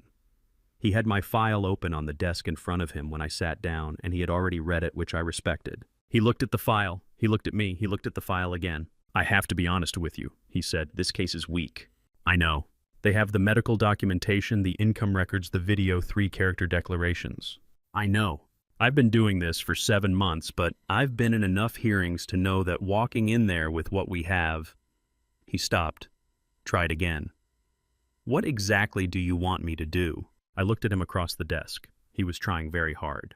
I found this admirable in a way that I did not have time to explain. I need you to do one thing, I said. Don't object to anything I say or do in that courtroom. He stared at me. That's it, he said. That's it. You're not... He put his pen down. You're hiding something from me. Yes. A lot. A considerable amount. He sat back in his chair with the expression of a man being asked to drive somewhere without being told the destination and trying to decide whether the driver is trustworthy enough to make that acceptable. If I don't know what's coming, he said carefully, I can't prepare for it, and if something goes wrong, you'll be protected by the fact that you don't know, I said. That's the specific reason I'm not telling you. If this goes the way I expect it to go, you will spend approximately 15 minutes being confused, followed by a very interesting story to tell for the rest of your career. Yeah. And if it doesn't go the way you expect, then you object to everything and we reschedule. He looked at me for a long moment. Then he looked at my jacket, a corduroy blazer I had bought at a Goodwill in Elizabeth for $8 and had not had cleaned because it needed to look exactly as it looked. Are you going to tell me anything useful? He asked. I'll buy you lunch after. Something in his face shifted, not quite a smile, but the precursor to one. He picked up his pen. Okay, don't object to anything you say or do. He wrote it on his legal pad, apparently literally. That's going in my notes. Good. I stood up, shook his hand, and walked out. On the sidewalk, I looked down at my shoes. Same pair I had bought the month I started at the shipyard. The left sole had a crack along the toe that I had been meaning to address for 6 months, and had not because cracked soles were consistent with the cover, and the cover still had 48 days left to run. I needed one more item, a shirt, something that said unambiguously, this man cannot afford better, something that would sit correctly in a courtroom next to a $4,000 suit and communicate everything Clara and Julian expected to see walking through that door. Target sold flannel shirts for $14. I had already checked. 6 weeks before April 17th, I picked Chloe up on a Sunday afternoon for our regular weekend. We went to the park 2 blocks from the apartment, the same park we had been going to for 3 years, with the same bench near the path that caught the afternoon sun, and the same slightly uneven patch of ground near the fence where Chloe liked to practice kicking a ball. The park had become one of the fixed points of those years. Some things you need to stay the same while everything else is moving. Chloe was 10 now. She carried herself differently than she had at 7, more considered, more deliberate, with the particular self-possession of a child who has been paying close attention to the world for long enough that the world has started to make a kind of sense to her. We sat on the bench for a while. She had her jacket zipped all the way up and her hands in her pockets watching a dog across the park negotiate a complicated relationship with a stick. Then she reached into her backpack and put the third notebook on the bench between us. "Full," she said. I picked it up. It was noticeably heavier than the second one had been, which meant she had been writing more. More detail, more observations, more of whatever she had decided was worth recording. I did not open it on the bench. I had learned to read these notebooks in private, slowly, the way evidence should be read. "Daddy?" She was still watching the dog. "Can I ask you something?" "Of course." A pause. She was choosing words, which was something she did carefully. "The detective game. Has it been useful?" I turned the notebook over in my hands once. In 3 years, she had filled 3 notebooks with dated, precise, detailed observations of everything she noticed in her daily movements. She had drawn Julian Mercer from memory with enough accuracy that the image was legally usable as a witness identification. She had logged his arrival and departure times with a consistency that would satisfy a federal prosecutor. She had done all of this under the impression that it was a game, or under the impression that I believed it was a game. I was no longer certain these were the same thing. "Very useful," I said. "More useful than you know." She turned to look at me then. Her eyes held mine for a moment with the steady measuring quality I had seen in her since she was very small, the quality that had made me give her the first notebook in the first place because I had recognized it as something I understood. "I think I know," she said quietly. Then, "Daddy doesn't need to explain. I just wanted to make sure it helped." She stood up, smoothed her jacket, and jogged out onto the grass to find her ball. I sat on the bench and watched her. 10 years old, running across a park in March sunlight, chasing a soccer ball, completely at ease in her own body, completely comfortable with having said exactly what she meant and nothing more. I thought about what she had just said. "I think I know." I turned it over the way I turned evidence, looking at it from different angles, testing its weight. A child's intuition. A 10-year-old's instinct that the game was more than a game, or something more specific than that. I opened the notebook to the last page. Yesterday's entry. A drawing careful and deliberate. A small house with a yard, a soccer ball, 2 figures standing near it. Beneath it in Chloe's handwriting, "Daddy in my house." It was not labeled as a current observation. It was labeled as something she expected to happen. I closed the notebook. 42 days. I did not sleep. I lay on the mattress from 11 until 4, not out of anxiety, but because my body refused to waste these final hours on unconsciousness. At 4:53, I got up. I showered and made coffee, my own brand bought from a grocery store on Route 9. Nothing in it but coffee. I drank it while looking out at the parking lot where the sky was that dark blue shade that comes just before it decides to become morning. I went to the closet. The red plaid flannel shirt was exactly where I'd left it. $14 at Target. I had washed it twice to kill the newness because new fabric looks like an affectation, and an affectation was the one thing I couldn't afford today. I put it on with my frayed khaki pants and the shoes with the cracked left sole I had intentionally chosen not to replace. In the bathroom mirror, the man looking back had the hands of a laborer, calloused palms and burn scars from the shipyard torch. He had the posture of someone who had been tired for a long time and had reached an agreement with that tiredness. Wearing a $14 shirt, he looked convincingly like a man with nothing left to protect. For 3 years, they had looked at this man and seen exactly what I wanted them to see. My phone buzzed. A text from Leo, my 20-year-old son, doing exactly what I'd asked him not to do in position. Green light. I typed back, "Copy. Thank you." I reached for the corduroy jacket on the chair. Inside the pocket was my badge holder, my real CISA credentials laminated with the seal of the Department of Homeland Security. I hadn't held them in 3 years. I pressed them into my inside pocket, feeling the weight settle against my chest. The welder, the father, the agent. All 3, one man, a cheap shirt. "Done," I said to the mirror. The 34-minute drive to Manhattan was silent. I didn't play music. I just drove in that particular stillness that precedes the end of something long. I thought about Chloe sleeping at Clara's house for the last time. I thought about her drawing of the small house and the soccer ball. She had drawn it 42 days ago. In 7 hours, it was going to stop being a drawing. The final battle is about to begin, and the truth will soon be brought to light. Before I reveal the real identity hidden beneath this $14 flannel shirt, please comment with the word "ready" so I know you're here waiting for this confrontation. Just a quick note. This story contains fictionalized elements for educational purposes and may not be entirely real. If you prefer not to listen further, you may choose to exit the video now. I arrived at the courthouse at 8:47. After 6 minutes in the car, I headed to courtroom 7. Miguel was waiting with coffee and the look of a man who had accepted that he would not understand today's events but would do his job anyway. The courtroom was standard fluorescent lights, wooden furniture, and the sterile smell of institutional cleaning products. I noticed 3 reporters in the back and Julian in the third row. He wore the same jacket from the Tribeca sidewalk 3 years ago, looking like a supportive friend. Clara arrived at 9:26 in an Armani suit that cost more than my monthly shipyard salary. Her attorney, Gerald Miller, moved with the practiced theater of a man who had already won. He looked at me, confirming that I was exactly the broken man his file described. Judge Voss entered at 9:31. We stood, we sat, and the record began. Miller was good. In 40 minutes, he built a devastating case. He used my $19 an hour pay stubs, the lease for my tiny apartment, and medical reports from doctors who had never met me.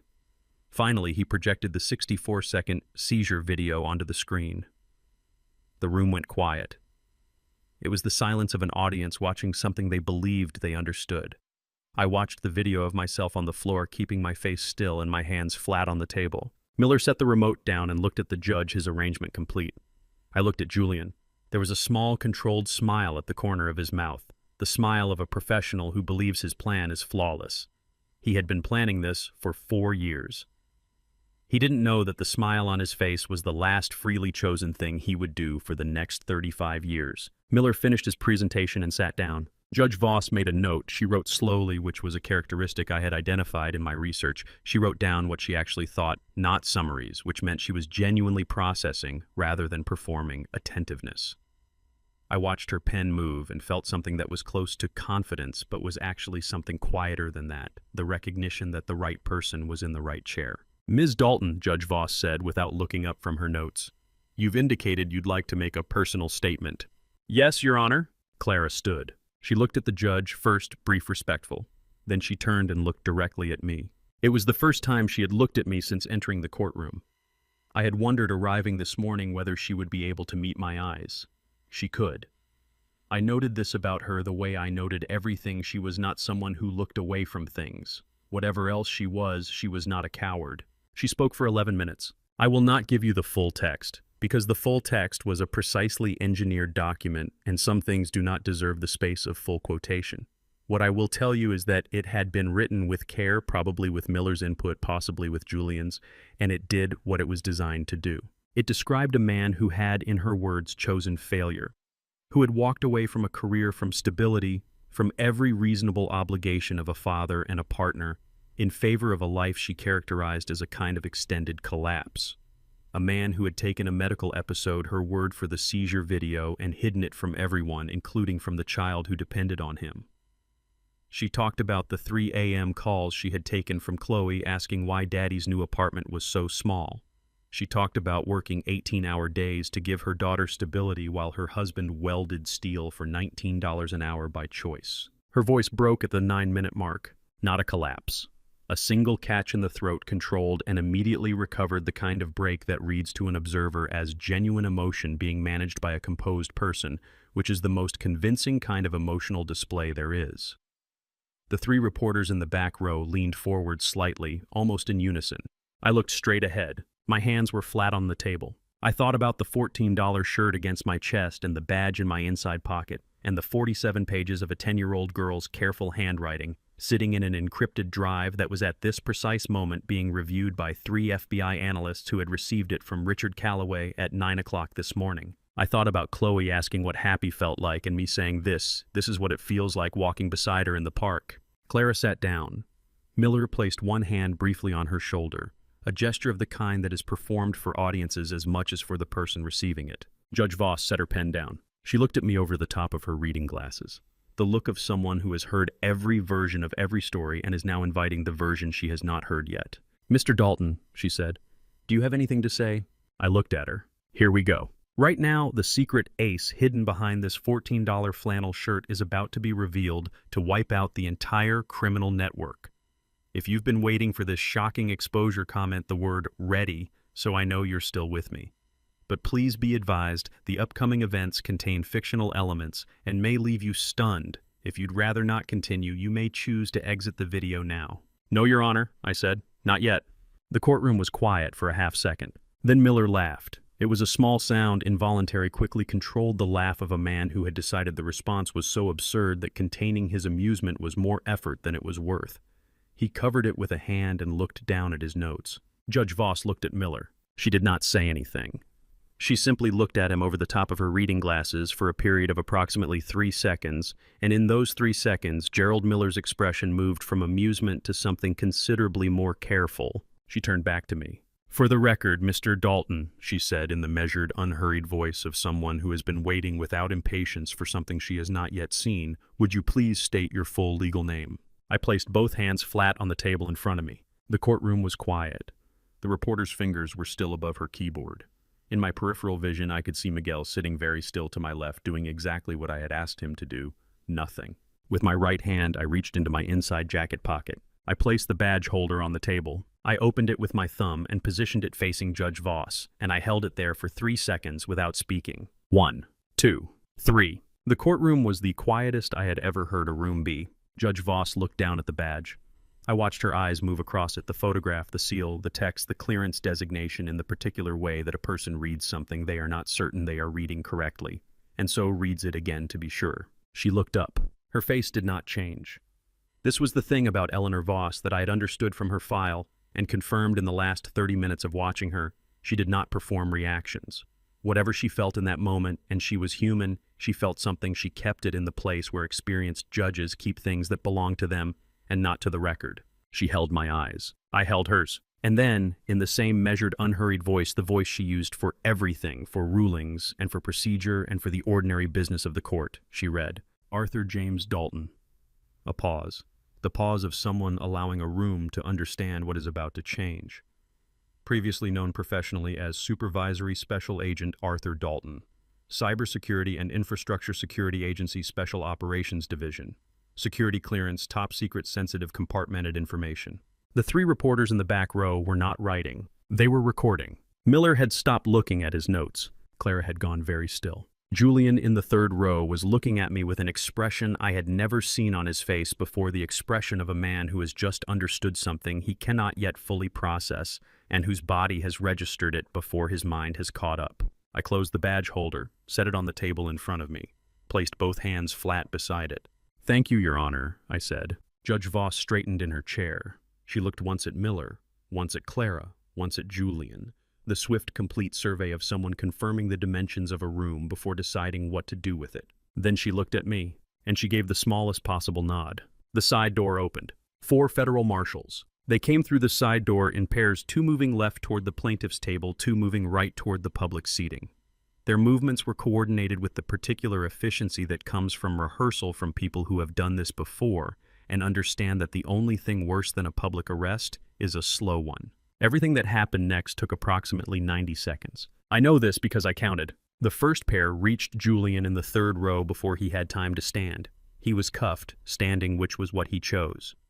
He stood as they approached, which I noted because it was the one decision in that room he made for himself that morning. He did not speak. He did not look at Clara. He looked at me. And for the first time in 3 years of watching him through binoculars, through database photographs, through security footage and financial records, for the first time, the thing behind his eyes was not calculation. It was something else. I did not have a name for it. The second pair reached Clara. She did not stand immediately. She sat for 1 full second. I counted that too, with her hands in her lap and her eyes on the table in front of her. Miller had moved back from her, which was an instinct I understood. When the structure changes this fast, you recalibrate your proximity. Then she stood, and she looked at me. Across the courtroom. Across 3 years and 1,500 days and a $14 flannel shirt and a badge on a table, and everything that had accumulated between us since a DC charity event in the spring, when I had looked across a room and thought, this woman is interesting. 3 seconds. She said very quietly, so quietly I was not certain the court reporter caught it, "You were never broken, were you?" It was not a question. I did not answer it. There was no answer that would have added anything to what she already understood. Her face did not collapse immediately. That was the part that stayed with me. She held the expression for 1 more second. The expression of a woman processing a truth she had perhaps suspected longer than she had admitted to herself. And then it changed. Not dramatically, just changed. The way a room changes when someone finally turns on a light that has been off for a long time. She turned away from me. They led her toward the door. She did not look back. Simultaneously, I knew this from the briefings that would come later from Cal's report filed 3 days afterward. Richard Harlow, CFO of Meridian Capital, was being arrested in a board meeting on the 42nd floor of a midtown building while his colleagues watched across a conference table. 2 cartel-adjacent financial partners were being detained by customs agents at JFK at Gate 31 mid-boarding. And in the Russell Senate office building in Washington, 3 FBI agents were knocking on the door of Senator Hale's office. Miller stood at the plaintiff's table with both hands at his sides and said nothing. His hands were not entirely steady. Miguel to my left said nothing either. He sat very still and stared at the front of the room with the expression of someone experiencing for the first time the gap between what law school prepares you for and what actually happens. The 3 reporters in the back row were not writing anymore. They were filming. I sat in the $14 flannel shirt and looked at the courtroom as it went quiet around me. The particular quiet of a space where something enormous has just finished moving through it, leaving everything rearranged. There was one more thing to do. The courtroom had emptied of everything except what mattered. The marshals were gone. The reporters were gone, moving fast with the purposeful energy of people who understand that they are holding something significant and need to be the first ones to put it somewhere. Miller had left. I did not see him go, but the plaintiff's table was empty and his briefcase was not beside it. The clerk was at her desk, very still, looking at a point on the far wall with the expression of a woman who has processed an enormous amount of information and is waiting for her nervous system to catch up. The court reporter had stopped typing. What remained was Judge Voss on the bench, Miguel to my left in a state of profound speechlessness, and me. Judge Voss looked at me for a long time. I had sat across from many people in many rooms over 18 years, and I had learned to read silences the way other people read text. This one had a quality I recognized but rarely encountered, the silence of someone who has just seen something they had not expected to see and is taking the time to be properly present with it rather than moving past it too quickly. She picked up her pen, made a notation in the file. Set the pen down. Mr. Dalton, she said, given the circumstances now on the record, specifically the existing arrest warrant for attempted murder and the confirmed presence of an armed foreign national operating under a covert identity within your daughter's primary residence, I am issuing a temporary emergency custody order effective immediately. She signed the document the clerk slid to the bench. You may collect your daughter within 24 hours. The order is self-executing. Present it to any law enforcement officer if needed. She looked up. Do you have any questions? No, Your Honor. I stood. Thank you. She looked at me for a moment with something that was not quite a smile but was in the same neighborhood. Mr. Dalton, she glanced down at the flannel shirt, then back up. Get your daughter. A pause. And the next time you appear in my courtroom, her eyes moved briefly and deliberately to the $14 plaid flannel. Wear whatever you want. I held her gaze for 1 second. Yes, Your Honor. I picked up the badge holder from the table, put it back in my inside pocket, and walked toward the door. Miguel caught up with me in the hallway, moving quickly, slightly out of breath, the walk of a person who has been sitting absolutely still for 45 minutes and has just remembered that his legs work. Okay, he said. Can you explain any of that to me? Any of it, one thing. After I pick up my daughter. You said you'd buy me lunch. I did. I will. I kept walking. I owe you a meal and an explanation, in that order. He was quiet for 3 steps, then, was that where you always? Yes. He processed this. And then, for no reason that I could identify, and for every reason that made complete sense given what he had just been present for, Miguel Reyes started laughing. Not a polite laugh. A genuine one, slightly disbelieving, slightly delighted, the laugh of a 25-year-old who had just lived through something that his 7 months of practice had absolutely not prepared him for, and who had decided in the absence of any other appropriate response that laughter was the most honest one available. I did not laugh with him, but I did not stop him either. We walked out of the courthouse together into the April morning, him laughing, me thinking about Chloe, and somewhere behind us, courtroom 7 settling back into the silence of a room where something enormous had just finished. The FBI briefing was held on the 23rd floor on Broadway 3 hours after the arrests. Cal was there waiting with the patient expression of a man used to the shadows. Agent Carver set a folder before me. Julian Mercer is an operational identity established 15 years ago, she said. He was trained by an Eastern European intelligence service and inserted into the U.S. financial system in 2009. I read the summary. Then she turned to the second page, the reason he had targeted me. Julian had audited every CISA agent capable of threatening his network. He cross-referenced financial records, personal histories, and vulnerabilities. Most agents had leveraged debt, political ties, or personal secrets. I had none. No debt, no political connections, no compromising relationships. In clinical terms, I was operationally uncompromisable through standard methods. Because he couldn't buy me or break me, he chose the only remaining path: internal destruction through my family. I closed the folder. Cal watched me from across the table. "That's a compliment," he said, in the most brutal way possible. I thought about 18 years of discipline. I had lived without the connections most people have, not for austerity, but to be effective. That lack of leverage made me dangerous enough to be targeted, yet easy to isolate in a tiny apartment for 1,000 days. He had chosen me because of exactly what I was.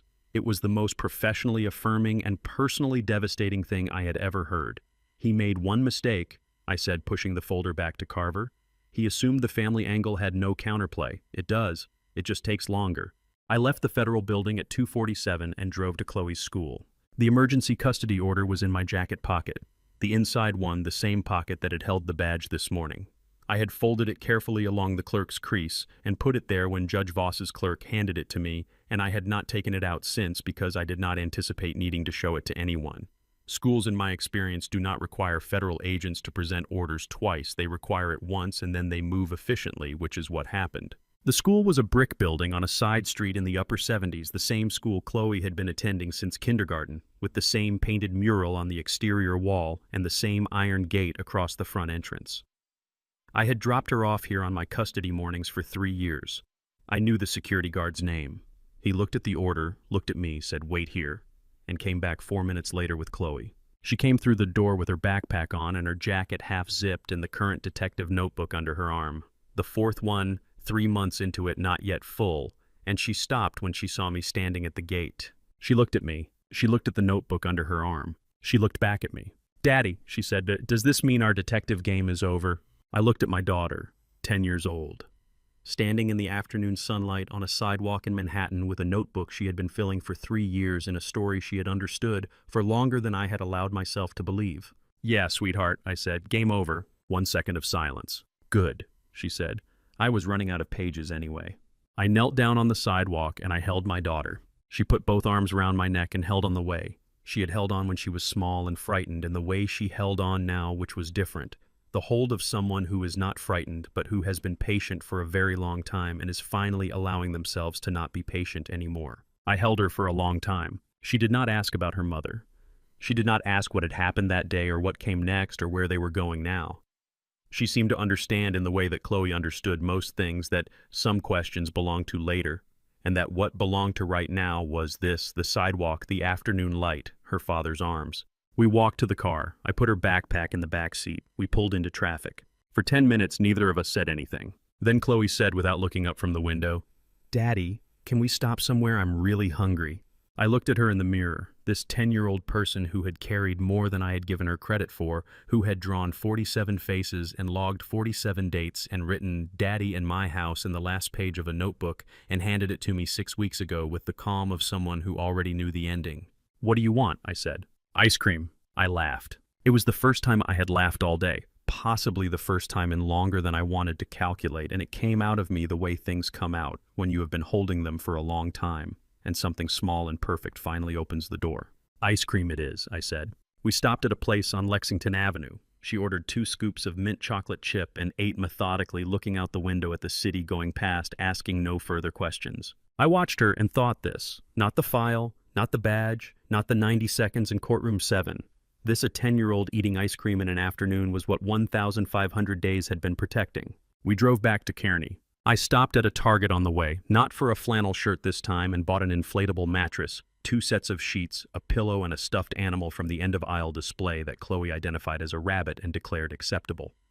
She carried it out of the store under her arm with the gravity of someone making a considered acquisition.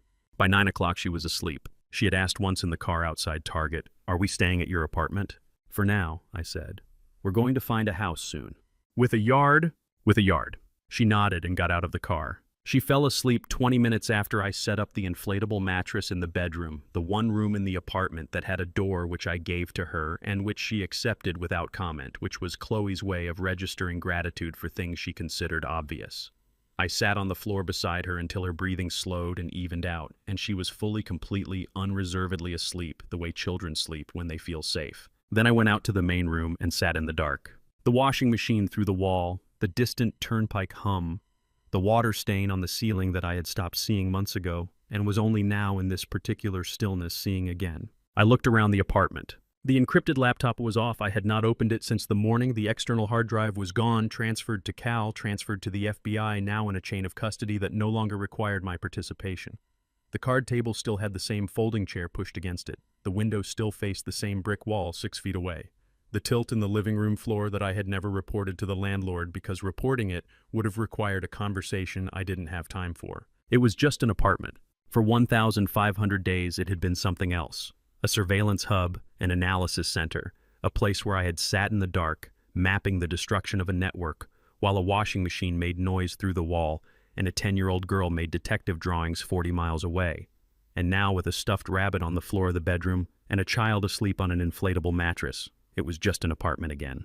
I pressed my hand flat against my chest. My heart was beating, steady, even. I had thought about this moment not often because thinking too far ahead is a discipline failure, but occasionally on the worst nights, when the laptop screen had gone blurry and the counter agent hadn't fully masked whatever the morning coffee had carried. I had thought, if I get there, what will it feel like? It felt like the washing machine through the wall. It felt like a small room with a child sleeping and nowhere else I needed to be. It felt like setting down something very heavy after carrying it for so long that you had forgotten what your hands felt like without it. I sat in that chair for a long time. Tomorrow I needed to find a house. 3 bedrooms, one for me, one for Chloe, one for Leo, when he was able to visit. A yard. The yard was non-negotiable. I had promised a yard to a drawing in a notebook, and I intended to deliver it. And sometime in the next 48 hours, I needed to have a conversation with Chloe about the things she already knew and had chosen for 3 years not to tell me she knew. I was not sure yet exactly how that conversation would go. But I was here, she was here, the heart was beating. That was enough for tonight. 3 months is not a long time. It is long enough for the legal system to move through arraignment, discovery, and preliminary hearings. It is long enough for the FBI to complete the foundational work on a $4.2 billion financial fraud case across 19 countries. It is long enough for the news cycle to absorb something extraordinary and begin in its way to metabolize it. Julian's sentencing was first. 35 years federal, no possibility of parole for 22. The judge in that proceeding read the sentence in the same measured voice that judges use for all sentences, large and small, because the sentence is not the performance, the evidence is the performance, and that work had already been done. I was not in the courtroom. I read the report Cal sent me at 6 in the morning, 2 sentences, no commentary. Clara accepted a plea agreement. 12 years reduced to 10 with full cooperation on the Meridian Capital Network. The cooperation turned out to be significant. She knew more than Julian had believed she knew, which was a pattern I recognized. People consistently underestimate what the people around them have understood. Her sentencing was on a Wednesday afternoon. Fred attended. I did not. Fred received a suspended sentence and 5 years of supervised probation. He had cooperated fully from the moment his attorney explained the alternative. He had not known the data key was fake. He had not known what the seizure video was for. He had known at some level that what he was doing was wrong, which is a different thing from knowing the specific wrong, and the court had treated that distinction accordingly. Miller lost his license to practice law in the state of New York pending a Barr investigation. 3 FBI agents were assigned to his financial records. His name appeared in the documentation of Meridian Capital's legal structure in ways that his attorney was going to spend the next several years attempting to explain. Senator Hale resigned on the same morning Julian's sentencing was announced. The resignation letter cited health reasons. His office did not respond to follow-up questions. $4.2 billion remained frozen across 19 jurisdictions, while the recovery process worked through the structure I had mapped. 3 banks were under formal investigation. I learned all of this the way you learn the aftermath of something you have lived inside for a long time, as information that confirms what you already knew was true, arriving in a sequence that feels both inevitable and somehow slower than it should. The appointment with Dr. Renata was on a Tuesday in July. She had the results on her desk when I came in. She did not make me wait. "Stable," she said. "The hippocampus has not deteriorated further since you stopped the exposure. The counteragent did its job." She looked at the imaging on her screen. but the area affected during the active poisoning period, the retrieval function, the short-term encoding, won't return to its previous baseline. She looked at me over her glasses. I want to be clear about what that means in practice. You'll notice it in specific circumstances. You'll adapt. But the previous baseline is not recoverable. I know, I said. You knew before I told you. Yes. She put the folder down, looked at me directly the way she had looked at me the very first time I sat in that plastic chair in this room. Any regrets? I thought about that. Actually thought about it rather than answering reflexively. No, I said. She nodded. Once. The nod of someone who had expected this answer and had asked anyway because the question deserved to be asked. Don't come back with the same problem, she said. I won't. I walked out of the clinic into the July sun and stood on the sidewalk for a moment with my face tilted up toward the light. Short-term memory not fully recoverable. I had known that since May of the second cover year when she had first told me the damage was accumulating. I had continued anyway. I would continue again in the same circumstances with the same information, making the same choice. Some costs you pay knowingly. Those are the only ones worth paying. I was not in the courtroom when Clara entered her plea. I want to be clear about that. I chose not to be there. It was not a logistical conflict or an oversight. It was a decision that whatever happened in that room between Clara and the record belonged to her, and my presence would have changed it into something else, something smaller. Cal attended. He called me that evening and told me what happened. The courtroom was nearly empty. A Wednesday afternoon, no press permitted the media arrangement that had been part of the plea negotiation, the one concession Clara's attorney had insisted on that the prosecution had agreed to. The judge, the prosecutor, Clara and her attorney, a court reporter, a bailiff. Cal seated at the back as an interested federal party. The prosecutor walked through the charges, the financial crimes, the conspiracy, the attempted murder charge that the benzodiazepine evidence and Dr. Renata's dated records had made sustainable. Clara entered the plea on all counts. She said guilty to each one in a clear, even voice that Cal described as controlled but not performative. The voice of someone who had made a decision and was carrying through it. At the end of the proceeding, the judge asked if she wished to make a statement. Clara stood. The courtroom was by that point a room in which there was almost no one. No gallery of observers, no reporters recording, just the institutional hum of a room that had heard everything and remembered nothing. She did not address the court. I want my daughter to know that I love her, she said, and that the worst thing I ever did was let her grow up in a house full of lies while believing it was a house full of love. She paused. I'm sorry, Chloe. Not to this court, to you. Cal said her voice did not break at any point. Her eyes were wet. That was the only thing. She sat down. The judge recorded the statement. The sentence 12 years reducible to 10 with continued cooperation was formalized and signed. Cal called me from the sidewalk outside the building. She read Julian's file, he said, the one showing he was planning to sell her position in the network. She read it in discovery and requested a meeting with the prosecutor the next morning. I know, I said. I had known this was likely. She told the prosecutor that Arthur Dalton had accidentally saved her life. A pause. She used those words. Accidentally saved. I was quiet for a moment. I thought about what it must have been like to read a planning document that assigned a disposal timeline to your name in a file prepared by the man you had trusted, the man you had chosen over everything else, the man you had believed was building something with you when he was actually building something around you. I thought about the first year of our marriage, the DC charity event and the 2 hours we had talked and the way she had looked at me when she finally laughed, the real laugh, not the performed one. She had been a good person then, or had at least been closer to one. I did not know when it had changed. I was not certain she knew either. She's enrolled in an accounting course at the prison education program, Cal added before he hung up. Started last week. I looked at that information for a long moment. Good, I said. And I meant it not because it changed anything between us. Not because accounting classes in a federal prison constituted anything like resolution, but because choosing something that was genuinely useful for herself, in the circumstances she had created for herself, that was a kind of beginning. Even beginnings that start in the wrong direction eventually have to find their way. The formal custody process took 6 months. I want to explain why, because the timeline matters in the United States. A temporary emergency custody order, which is what Judge Voss had issued on April 17th, is precisely what its name says. It is temporary. It is a bridge, not a destination.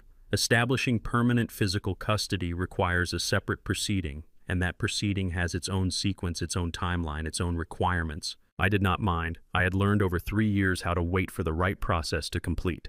The first hearing was in March, 3 months after the emergency order. Family court, a different judge from Voss. The proceeding was procedurally straightforward. Clara was remanded pending sentencing on her criminal charges, which eliminated her from consideration. Clara's parents had been assessed and eliminated her father's file, the one that had appeared twice in CISA's peripheral database all those years ago, turned out to be the beginning of a much longer document, and family court did not look favorably on grandparents with cartel-adjacent financial relationships. I had stable housing. I had found the house in New Jersey 3 days after Day D. 3 bedrooms, a yard, exactly as specified, and documented income through a consulting arrangement I had negotiated with a private firm that understood the value of someone with my background and clearance history. Primary physical custody was granted on a Thursday afternoon. I texted Leo from the parking lot outside the courthouse. 1 word, done.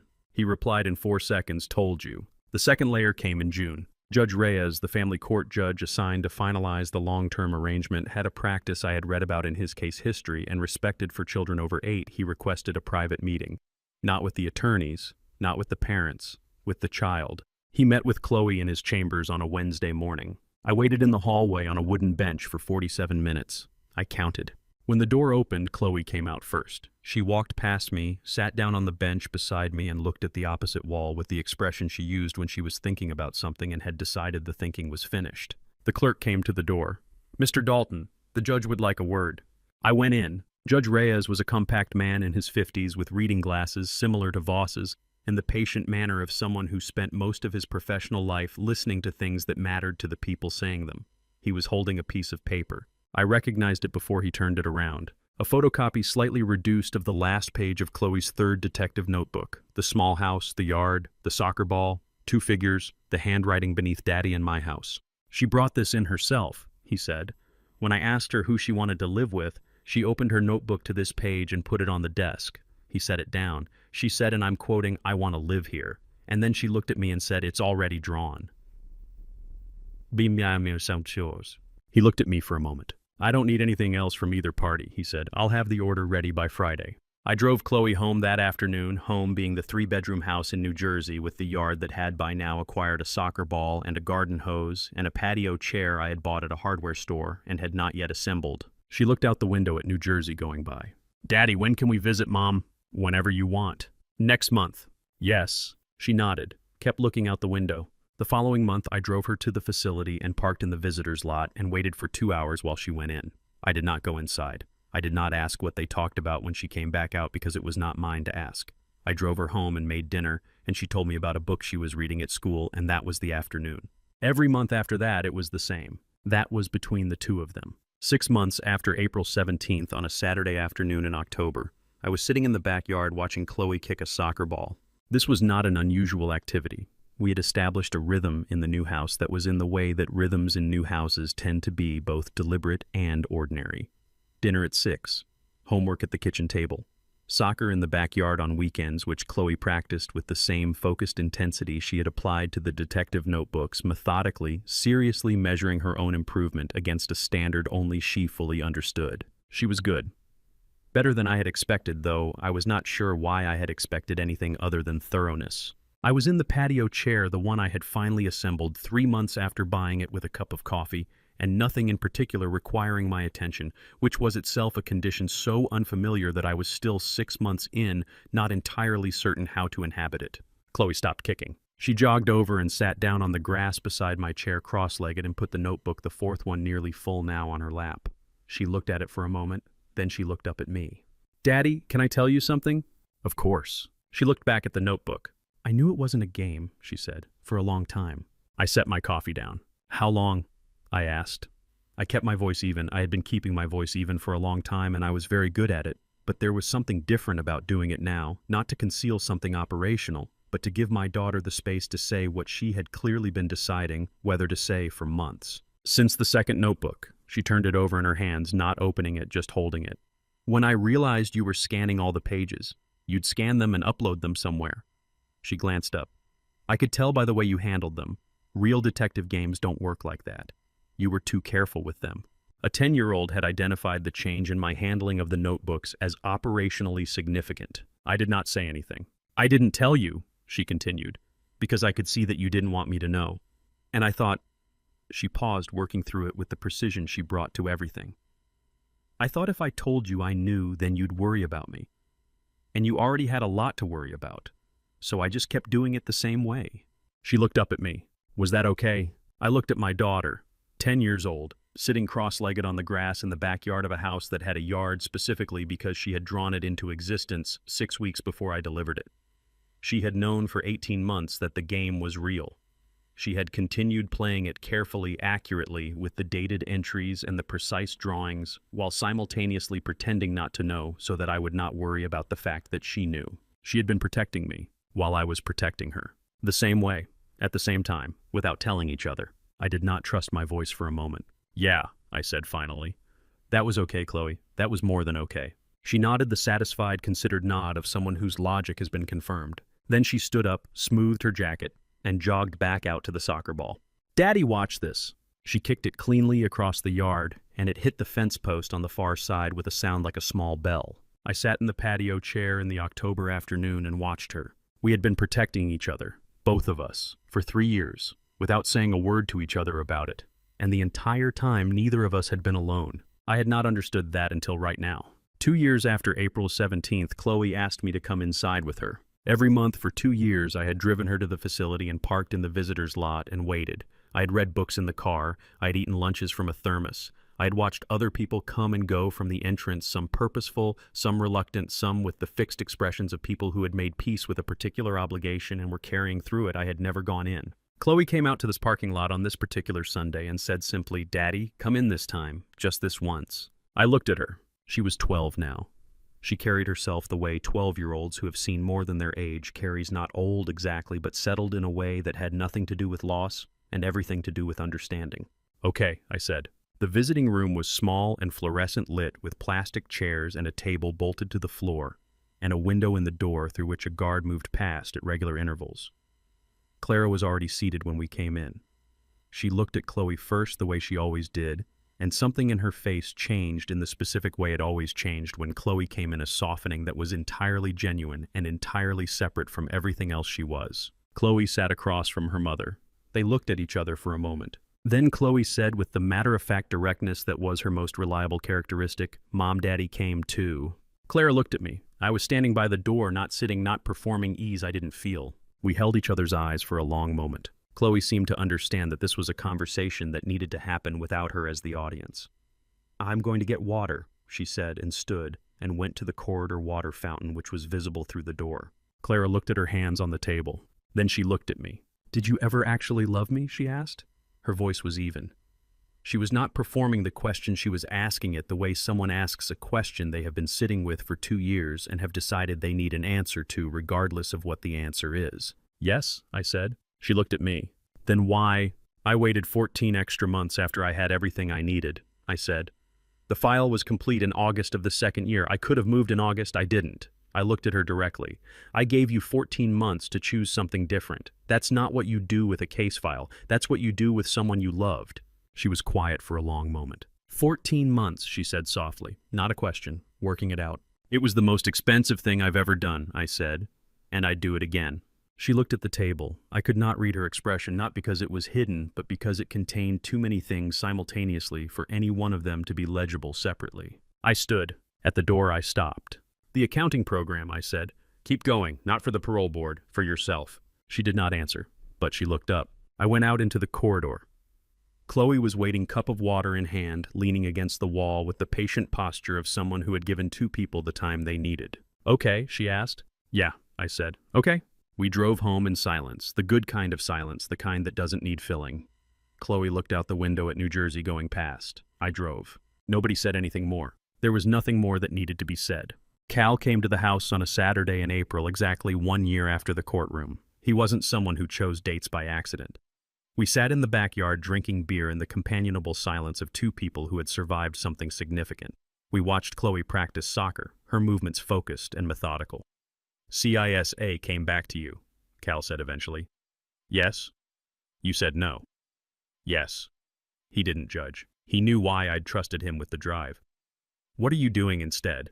"Consulting for a private firm. 3 or 4 days a week," I said. "The work is sustainable. But more importantly, I'm home for dinner every night. That's the only metric I care about now." He nodded, looking toward the fence where Chloe was knocking stones off a ledge with clean, precise kicks. Leo. Graduating West Point in June, he's taking his time with the offers. And Tommy Reed. Got a letter from CISA 3 weeks ago. Marcus called me confused by the letterhead. I had to explain the full story to him over dinner. I remembered Marcus's reaction after I detailed the 3-year operation, the transmitter, the flannel shirt, the courtroom. He'd looked at his beer for a long time before calling me an idiot. He took it well, I said. Cal made a sound that was almost a laugh. We watched Chloe abandon the stones to run drills she'd seen in a video, replicating them with diligent precision. She kicks well, Cal noted. Are you coaching her? I don't know how to play soccer. Then what are you teaching her? I thought about the notebooks, the dated entries, the sketches of Julian, the arrival and departure times recorded by a 7-year-old. Observation, I said. I'm teaching her to observe. Cal looked at Chloe in the afternoon light, then back at me. She already knows how. I know. You didn't teach her that. I know, I said again. She came that way. We sat there until the light faded and she ran inside, trailing grass and energy. She dropped the ball by the steps with the casual certainty of someone who finally knows where they belong. I went home every night. By that metric, everything was exactly right. People look at my victory and call it a perfect family revenge, but the truth is the cost was 1,500 days, living in the ashes of my own life. God granted humanity free will, but he also taught us about peace, something I traded away to nurse a cold, calculating retribution. Looking back at this journey, I have one piece of advice. Don't be like me. Don't turn your existence into a block of ice just to wait for one explosive moment in a courtroom. Family betrayal is a toxin. If you use darkness to fight darkness, you eventually forget how to see the sun. My perspective is simple. Justice is a necessity, but an obsession with family revenge can kill the soul long before the enemy falls. I won, but I lost 3 years of holding my daughter without a hidden agenda. Do not let family betrayal turn you into a machine. Choose to protect those you love with presence, not just through the lens of retaliation. Remember, the ultimate family revenge isn't sending someone to a cell. It's being able to smile peacefully in your new home. Rising above family betrayal to live a beautiful life is the heaviest sentence you can ever pass on a traitor.